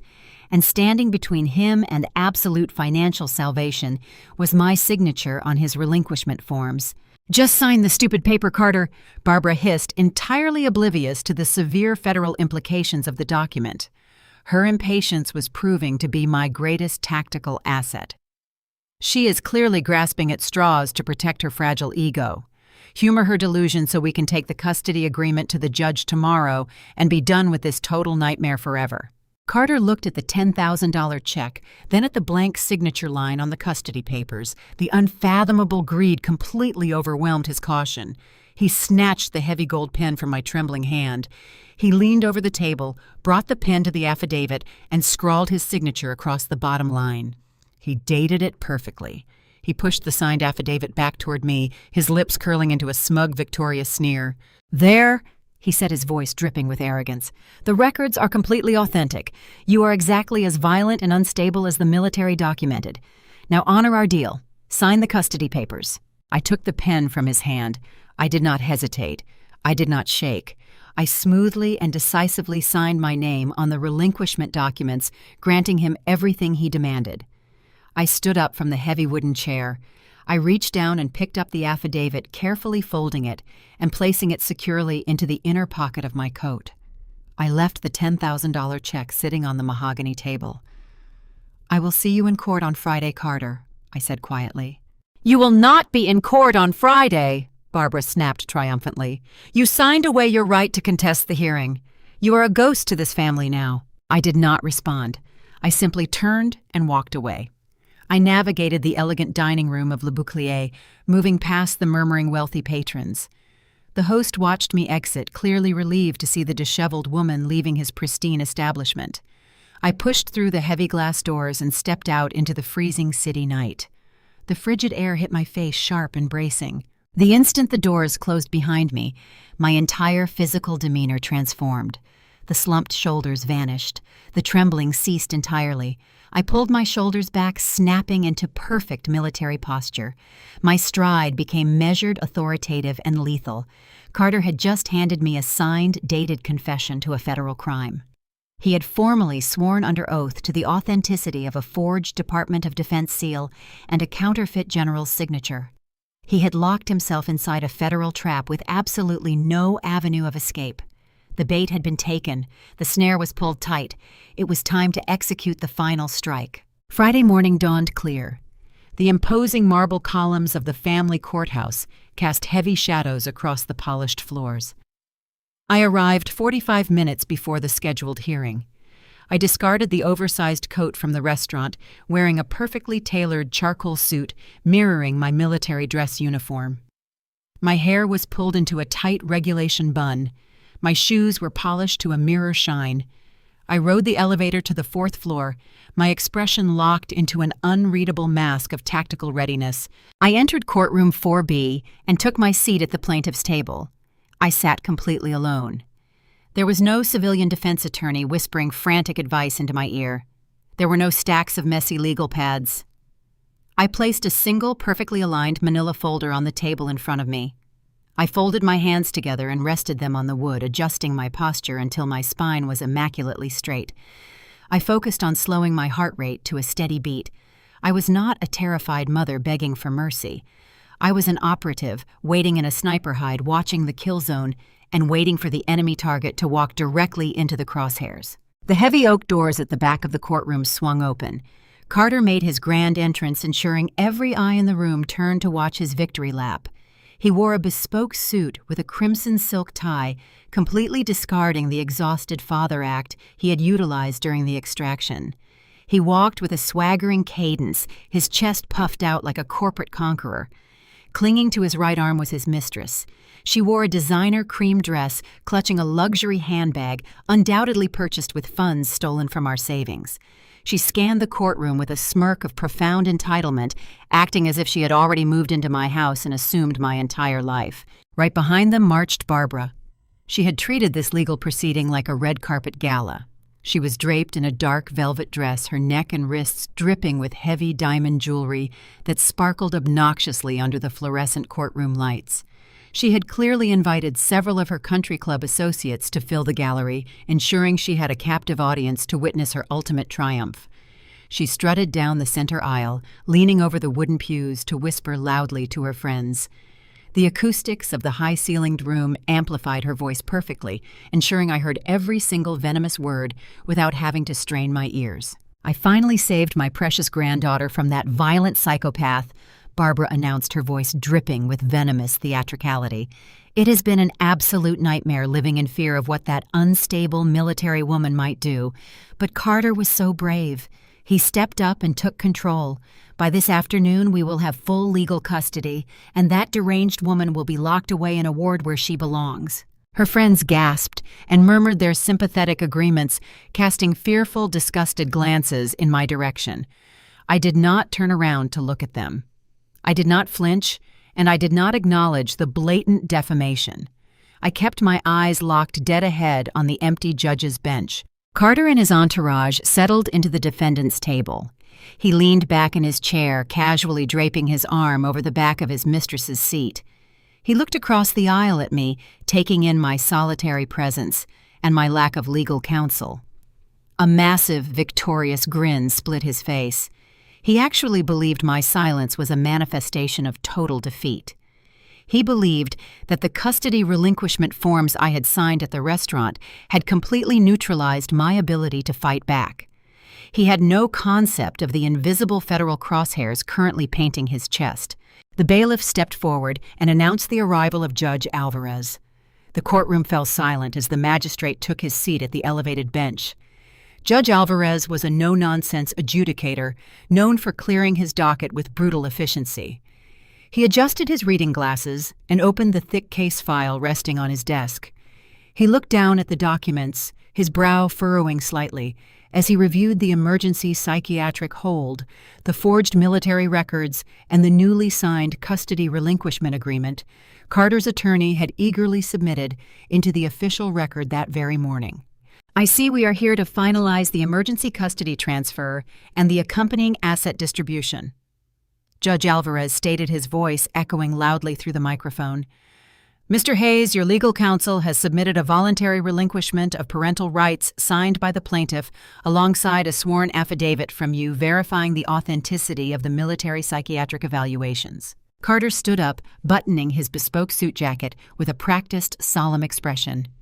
"Yes, Your Honor," Carter replied, projecting absolute confidence. "It is a deeply tragic situation, but my wife has recognized that her severe mental instability makes her completely unfit to care for our daughter. The military documents clearly outline her violent tendencies. She signed the relinquishment voluntarily last night to avoid further psychological trauma to our family. We are simply asking the court to finalize the transfer so I can provide a safe, stable, and wealthy home for my child." The judge nodded slowly, turning the page of the file. "And you are prepared to swear under oath and upon the penalty of perjury that these Department of Defense medical records are authentic and were obtained through legitimate channels." I watched Carter closely. This was the exact threshold. This was the precise legal trigger required to lock the federal trap. If he hesitated, if his civilian lawyer intervened, the snare might loosen. But Carter was completely intoxicated by his own perceived brilliance. He did not even glance at his attorney. "Absolutely, Your Honor," Carter stated clearly and loudly. "I swear to their complete authenticity." The judge picked up his heavy wooden gavel. He looked over at my table, expecting me to raise an objection or burst into tears. When he saw me sitting perfectly still, my hands folded, offering absolutely no resistance, he prepared to strike the block.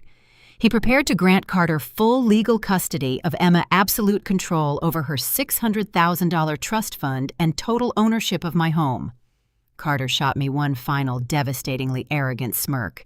His mistress leaned forward, practically vibrating with greedy anticipation. Barbara clutched her diamond necklace, ready to applaud. They thought the war was over. They thought they had won. Before the wooden gavel could make contact with the sounding block, the heavy double doors at the back of the courtroom burst open. The resounding crash of solid oak hitting the wall stoppers echoed like a gunshot through the silent judicial chamber. Judge Alvarez froze, his gavel suspended in midair. Every head in the gallery whipped around. Carter twisted in his chair, a scowl forming on his lips, ready to demand the bailiff remove whoever dared to interrupt his moment of absolute victory. The scowl vanished the instant he saw who was standing in the doorway. DeAndre strode through the entrance with the terrifying, unyielding presence of an apex predator executing a flawless ambush. He was no longer playing the quiet, observant son-in-law relegated to the shadows of high society events. He was a special agent of the Internal Revenue Service Criminal Investigation Division, operating on official duty. He held his gold federal badge high above his head, the metal glinting sharply under the fluorescent lights. His tailored suit jacket was swept back, revealing the holster at his hip. He walked with a heavy, measured cadence that demanded absolute submission from everyone in the room. Stepping through the doors immediately behind DeAndre were 2 United States federal marshals. They wore full tactical gear, dark Kevlar vests clearly emblazoned with bold yellow lettering, and heavy-duty belts loaded with restraints. Their hands rested firmly on their tactical vests, their eyes scanning the room and immediately locking on to Carter. Flanking the marshals was a tall, incredibly stern man wearing a dark charcoal suit and a discreet earpiece. His lapel pin identified him as a senior investigator for the United States Army Criminal Investigation Division. The sheer display of federal authority paralyzed the courtroom. The smug, victorious grin was wiped completely off Carter's face, replaced instantly by the pale, clammy sheen of pure terror. His jaw dropped slightly. He gripped the edge of the defendant table so hard his knuckles turned white. Beside him, his mistress let out a sharp gasp, her expensive luxury handbag slipping from her fingers and hitting the floor with a dull thud. She shrank back into her chair, desperately trying to put distance between herself and the man she had conspired with. Barbara, however, was entirely blinded by her own colossal arrogance. Having spent her entire life insulated by wealth and suburban privilege, she possessed absolutely no comprehension of the catastrophic federal storm that had just breached the room. She viewed the tactical interruption as nothing more than an insulting disruption to her personal social calendar. "Excuse me!" Barbara shrieked, bolting upright in her pew. Her heavy diamond jewelry clattered against her chest as she pointed an accusing finger at DeAndre. "What is the meaning of this outrage? Bailiff, remove these men immediately. This is a private, sealed family court hearing. You have absolutely no right to barge in here and interrupt my son." The bailiff, a local county officer, took one look at the heavily armed federal marshals and wisely took a massive step back, lowering his hands to his sides. He knew better than to interfere with a federal raid. DeAndre did not even glance in Barbara's direction. He treated her outburst with the exact same level of attention one gives to a buzzing insect. He bypassed the spectator gallery entirely, marching straight down the center aisle, with the federal team forming an impenetrable wedge behind him. He walked right past Carter's table, ignoring the terrified financial manager completely, and approached the elevated bench where Judge Alvarez sat in stunned silence. "Your Honor," DeAndre announced, his deep baritone voice carrying a lethal, uncompromising authority that required no microphone. "I am Special Agent DeAndre Washington with the Internal Revenue Service Criminal Investigation Division. My team is accompanied by the United States Marshal Service and the Army Criminal Investigation Division. We are executing a federal intervention. I respectfully request that you immediately suspend all current proceedings regarding this custody and asset dispute." Judge Alvarez, recovering from the initial shock of the tactical breach, narrowed his eyes and leaned forward over his desk. "Agent Washington, this is a highly irregular disruption of a state family court matter. You better have a profoundly compelling legal justification for stopping me from finalizing this order." DeAndre reached inside his jacket and pulled out a thick, meticulously organized stack of blue-backed federal warrants.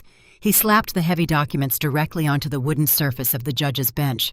"I have authorization from the United States Attorney General and a signed warrant from the Federal District Court," DeAndre stated clearly, making sure his voice projected to every corner of the silent room. "The plaintiff, Major Riley Hayes, is an active-duty military intelligence officer who has been targeted by a highly coordinated federal financial crime and a direct act of espionage." Judge Alvarez picked up the top document. His annoyance evaporated instantly as his eyes scanned the federal seals, the detailed charges of wire fraud, and the staggering financial figures. His face drained of all color. He flipped to the second page, reading the explicit outline of the forged Department of Defense medical evaluation. The judge looked down at the sworn affidavit Carter had signed just 24 hours ago. At the restaurant, the very document claiming the fake records were entirely authentic. The magistrate realized with horrifying clarity that he had been seconds away from striking his gavel and finalizing an order built completely on a severe federal felony. Carter had nearly turned a sitting state judge into an unwitting accomplice in a massive cyber forgery and financial heist targeting a military operative. Judge Alvarez slowly lowered the papers. He took off his reading glasses and stared at Carter with a look of profound, unadulterated fury. The atmosphere in the courtroom shifted from tense confusion to lethal execution. Carter's civilian defense attorney finally broke from his paralysis. He jumped to his feet, his hands shaking violently as he tried to insert himself between his client and the federal agents. "Your Honor," the lawyer stammered, his voice pitching high with panic, "my client has absolutely no idea what these agents are talking about. This is a simple divorce proceeding. Whatever federal confusion is happening here, we are fully prepared to cooperate and clear this up through the proper legal channels at a later date." The Army Criminal Investigation Division officer stepped forward smoothly, bypassing the panicked defense attorney as if he were entirely invisible. The CID investigator stopped 2 feet away from Carter, looking down at the trembling man with eyes as cold as a frozen lake. "There is no later date, Mr. Hayes," the CID investigator declared, his voice echoing with the crushing weight of the military justice system. "And there is absolutely no confusion." I sat silently at this plaintiff's table, maintaining my perfect military posture. I did not smile. I did not gloat. I watched the meticulously constructed trap snap shut around my husband's throat, destroying his arrogant illusion of control in front of the very audience his mother had invited to witness my downfall. The federal machine had taken over the room, and there was absolutely nowhere left for him to run. I rose smoothly from my chair, my movements precise and unhurried. The entire courtroom watched as I picked up the single manila folder I had brought to the plaintiff table. I walked past the federal agents and approached the bench. Judge Alvarez looked down at me, the fury still radiating from his posture. "Your Honor," I said, my voice carrying the clear, commanding tone of a military briefing. "Before the federal authorities execute their warrants, there is a foundational piece of evidence that must be entered into the state family court record. This document nullifies the entire premise of the emergency custody petition filed by my husband." I opened the folder and extracted a thick stack of medical paperwork certified with a raised seal from the premier fertility clinic in the state. I handed the documents directly to the bailiff, who passed them to the judge. "The plaintiff has submitted a paternity test claiming I engaged in an extramarital affair." I continued, turning slightly so my voice would reach the gallery where Barbara sat completely frozen. He utilized this narrative to incite his family, justify an emergency removal order, and portray himself as the victim of a deceptive spouse. That narrative is a biological impossibility. 7 years ago, my husband was diagnosed with an irreversible medical condition rendering him completely sterile. A collective gasp rippled through the spectators. Barbara clutched the back of the wooden pew in front of her, the heavy diamonds at her throat catching the light as her chest heaved. She stared at Carter, waiting for him to deny it, waiting for him to scream that I was lying. Carter simply sank lower into his leather chair, his face buried in his hands, completely unable to meet his mother's horrified gaze. The Golden Boy facade had just been utterly annihilated in front of her entire country club social circle. The child in question, my daughter Emma, is the result of in vitro fertilization using an anonymous donor, I stated, ensuring every syllable struck like a hammer. "The documents currently in your hands, Your Honor, include the binding legal consent forms signed and notarized by Carter himself. By signing those forms, he established full, irrevocable paternal rights before Emma was even conceived. He actively participated in the medical procedure, hid his sterility from his own mother to protect his fragile ego, and then fabricated a DNA test header to frame me for infidelity. He deceived this court to gain unilateral control over a minor child solely to access her $600,000 trust fund."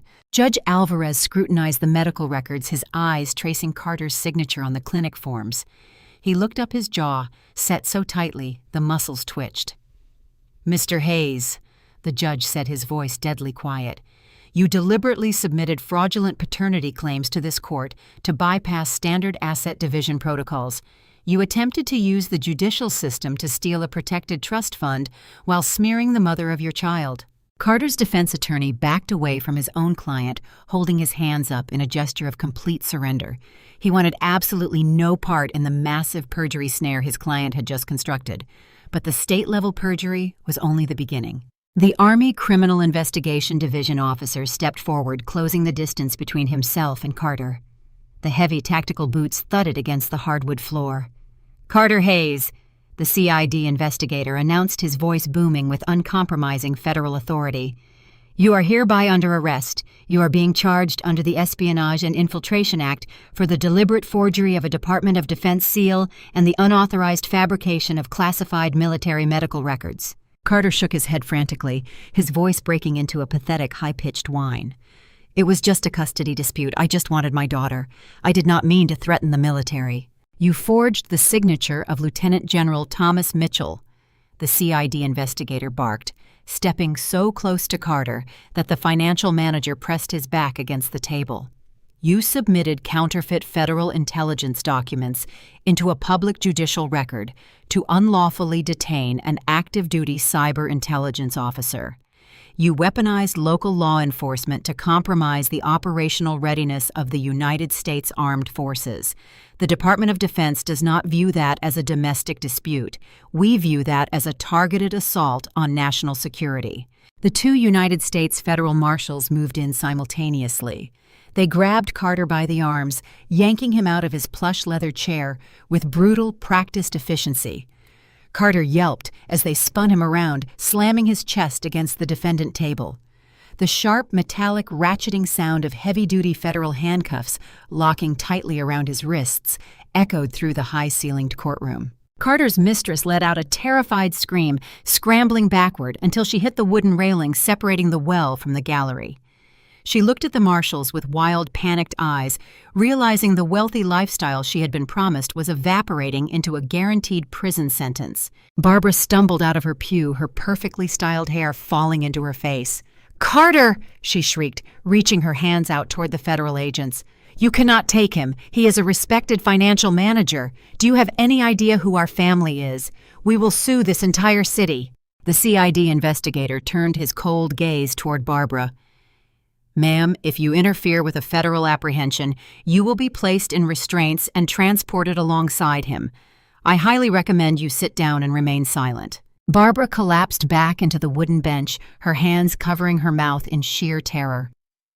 The wealthy matriarch who had spent her entire morning bragging about destroying my life was now watching her precious son being processed like a highly dangerous enemy combatant. The illusion of her untouchable social status was entirely broken, replaced by the terrifying reality of federal justice. Carter sobbed openly as the marshals hauled him toward the center aisle. He looked at me, tears streaming down his flushed face, his arrogance completely gone. "Riley, please," Carter begged, his voice cracking. "Tell them it was a mistake. Tell them I am sorry." I stood perfectly still, my hands resting at my sides. I looked at the man who had tried to lock me in a psychiatric ward, who had stolen my life savings, and who had attempted to sell our daughter's future to cover his own greed. "You made your choices, Carter," I said, my voice echoing clearly across the silent room. "Now you will face the consequences." The marshals jerked him forward, marching the sobbing, broken man down the center aisle. The wealthy socialites in the gallery shrank away from him in profound disgust, whispering furiously as the reality of his crime set in. I turned my attention back to the front of the room. The first phase of the execution was complete. The military had secured the perimeter and neutralized the primary threat. But the financial extraction was still pending, and DeAndre was ready to deliver the final crushing blow. DeAndre stepped forward, raising his hand to halt the two United States federal marshals, who were currently dragging a sobbing Carter toward the heavy oak doors. He instructed them to hold the prisoner in the center aisle. Carter, stripped of his bespoke arrogance and hyperventilating in heavy steel cuffs, stared at his brother-in-law with wide, bloodshot eyes. DeAndre did not look at him. He turned his attention entirely back to the elevated bench, producing a second, much thicker, blue-backed folder from his tailored suit jacket. He placed it squarely in front of Judge Alvarez. "Your Honor," DeAndre stated, his deep voice commanding absolute silence in the cavernous courtroom. "While the Army Criminal Investigation Division has secured the defendant for espionage and forgery, the Internal Revenue Service Criminal Investigation Division is simultaneously executing a federal indictment for massive wire fraud and corporate embezzlement." Judge Alvarez opened the heavy folder. The courtroom remained so profoundly quiet that the rustle of the thick parchment echoed across the room. The magistrate scanned the highlighted banking logs, the offshore routing numbers, and the encrypted transaction timestamps that DeAndre and I had meticulously decoded in that rundown motel room. The defendant has systematically embezzled substantial operational capital from his civilian financial firm, DeAndre explained with ruthless clinical precision. To conceal this massive deficit from his corporate auditors, he initiated a highly coordinated theft of his wife's assets.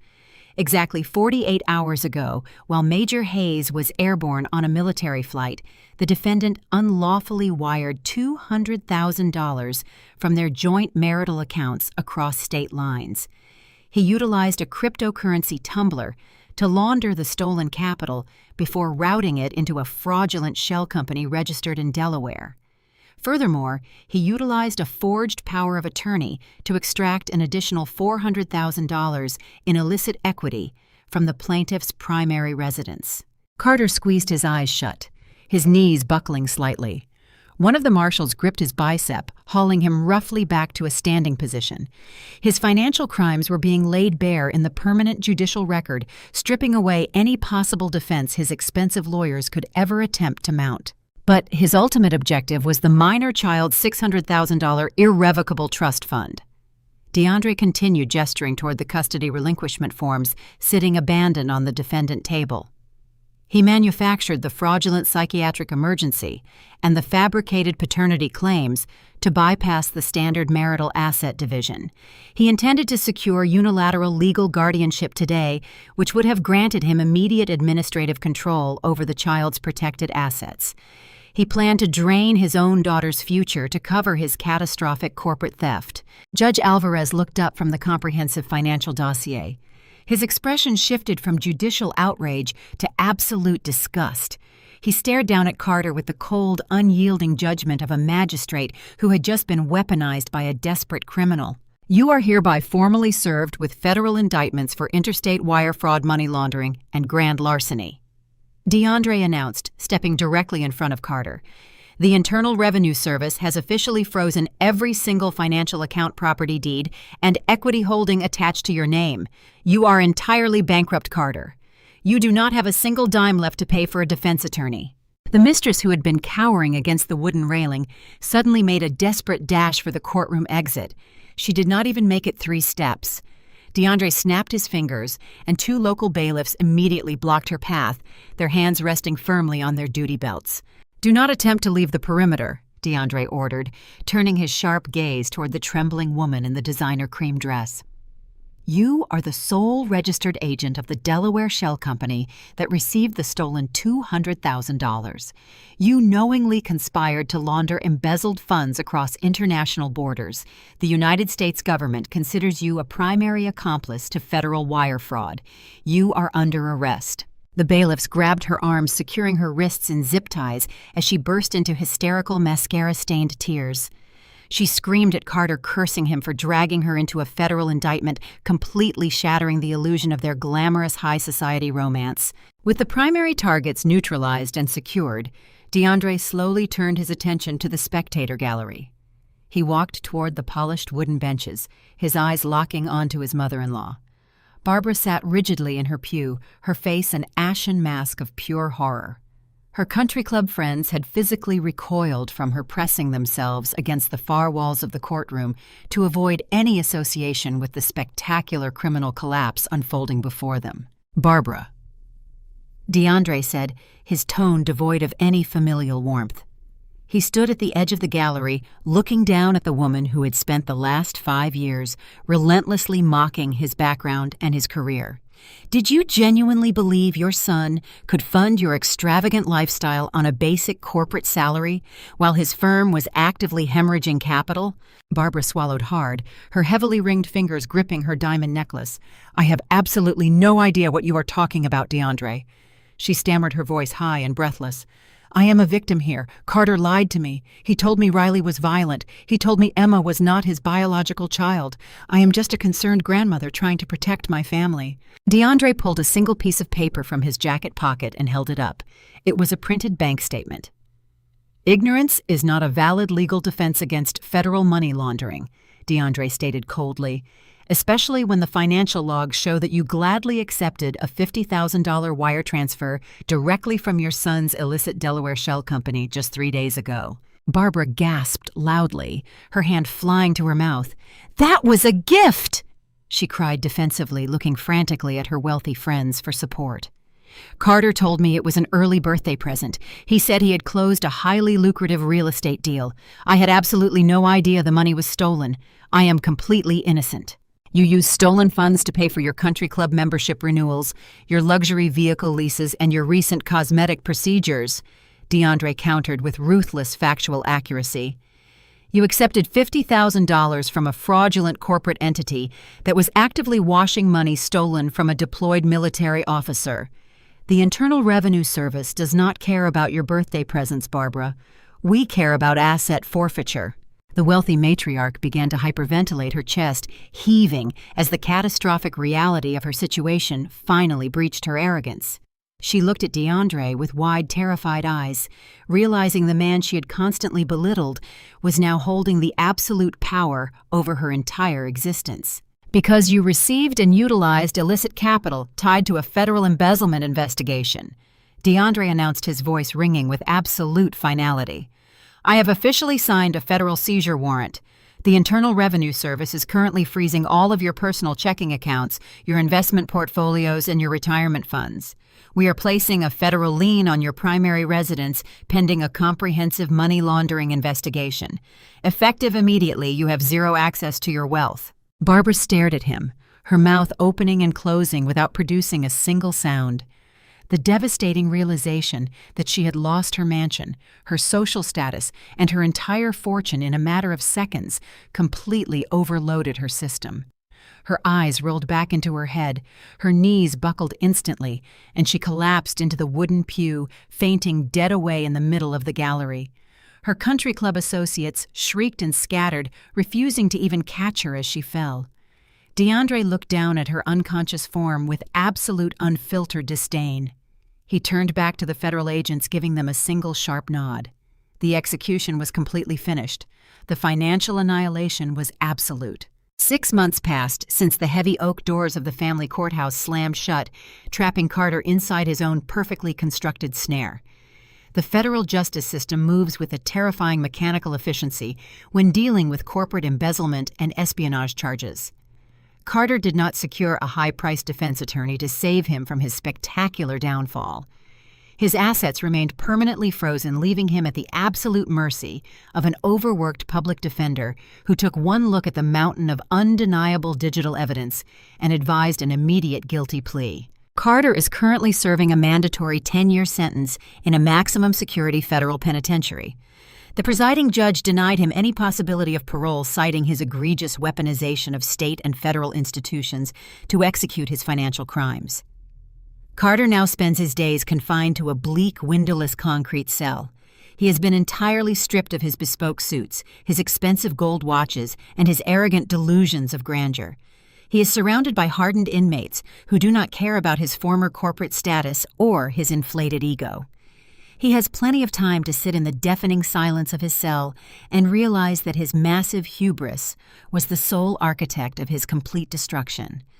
The man who tried to manipulate the federal government now answers to roll calls and lockdown procedures entirely powerless and completely irrelevant. The mistress, absolutely terrified of the impending wire fraud conspiracy charges, attempted a desperate escape. She blatantly violated her strict bail conditions and booked a one-way ticket to South America, hoping to disappear into obscurity and avoid the severe consequences of her greed. Heavily armed federal marshals apprehended her at the departure gate in Miami before she could even reach the jet bridge. She is currently awaiting her own federal indictment. Without bail, her luxurious stolen lifestyle permanently exchanged for a scratchy orange jumpsuit and a cold stainless steel toilet. But perhaps the most poetic justice of all was entirely reserved for Barbara. The Internal Revenue Service did not accept willful ignorance as an excuse for laundering $50,000 of stolen equity. DeAndre's financial task force seized her sprawling suburban mansion, swiftly auctioning the property off to cover the massive federal tax liens and criminal penalties Carter had accrued. Barbara was unceremoniously evicted from her own personal kingdom with only a single suitcase of belongings. She now resides in a tiny, cramped, government-subsidized apartment on the industrial outskirts of the city. The walls are paper-thin, and the noisy streets outside are a constant, agonizing reminder of her spectacular fall from grace. Her elite country club associates immediately ostracized her, blocking her phone numbers and flatly refusing to acknowledge her existence if they happened to cross paths on the street. The wealthy matriarch, who had built her entire identity on social supremacy and the brutal degradation of others, now sits completely alone in a threadbare armchair, entirely forgotten by the high society she sacrificed her family to impress. As for me, the storm that Carter unleashed did not destroy my foundation. It simply cleared the toxic debris, leaving behind a pristine path forward. Today, the bright afternoon sun streams through the wide, polished windows of the military base banquet hall, casting a warm, triumphant glow over the entire room. I stand near the center of the hall wearing my pristine dress uniform. The crisp, dark fabric is immaculately pressed, and the newly awarded silver insignia on my shoulders gleams brightly under the lights. I have just been officially promoted to the rank of major. My cyber intelligence unit claps loudly, their genuine respect echoing powerfully in the large space. I am holding my beautiful daughter Emma securely in my arms. She is wearing a tiny navy dress, clapping her small hands together and giggling at the sudden burst of celebratory noise.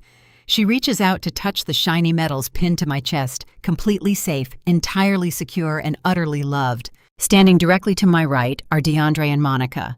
Monica looks healthier, lighter, and more genuinely happy than I have ever seen her. She has officially cut all ties with her mother, refusing to answer the desperate, manipulative letters Barbara occasionally sends from her subsidized apartment. Monica finally stepped out of her toxic shadow and claimed her own peace, building a beautiful life based on honesty and mutual respect. DeAndre stands tall beside her, holding a crystal glass of sparkling cider. He is a proud, steadfast guardian who chose righteousness over toxic family loyalty when it mattered most. DeAndre raises his glass high, catching the attention of our small, tightly knit circle. He offers a heartfelt toast to our collective resilience, to surviving the destructive fires set by those who were supposed to protect us, and to the unbreakable bonds forged in the absolute heat of battle.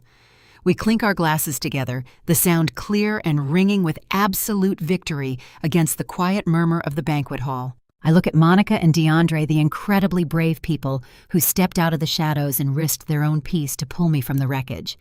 They prove that true loyalty is earned through actions not demanded by genetics.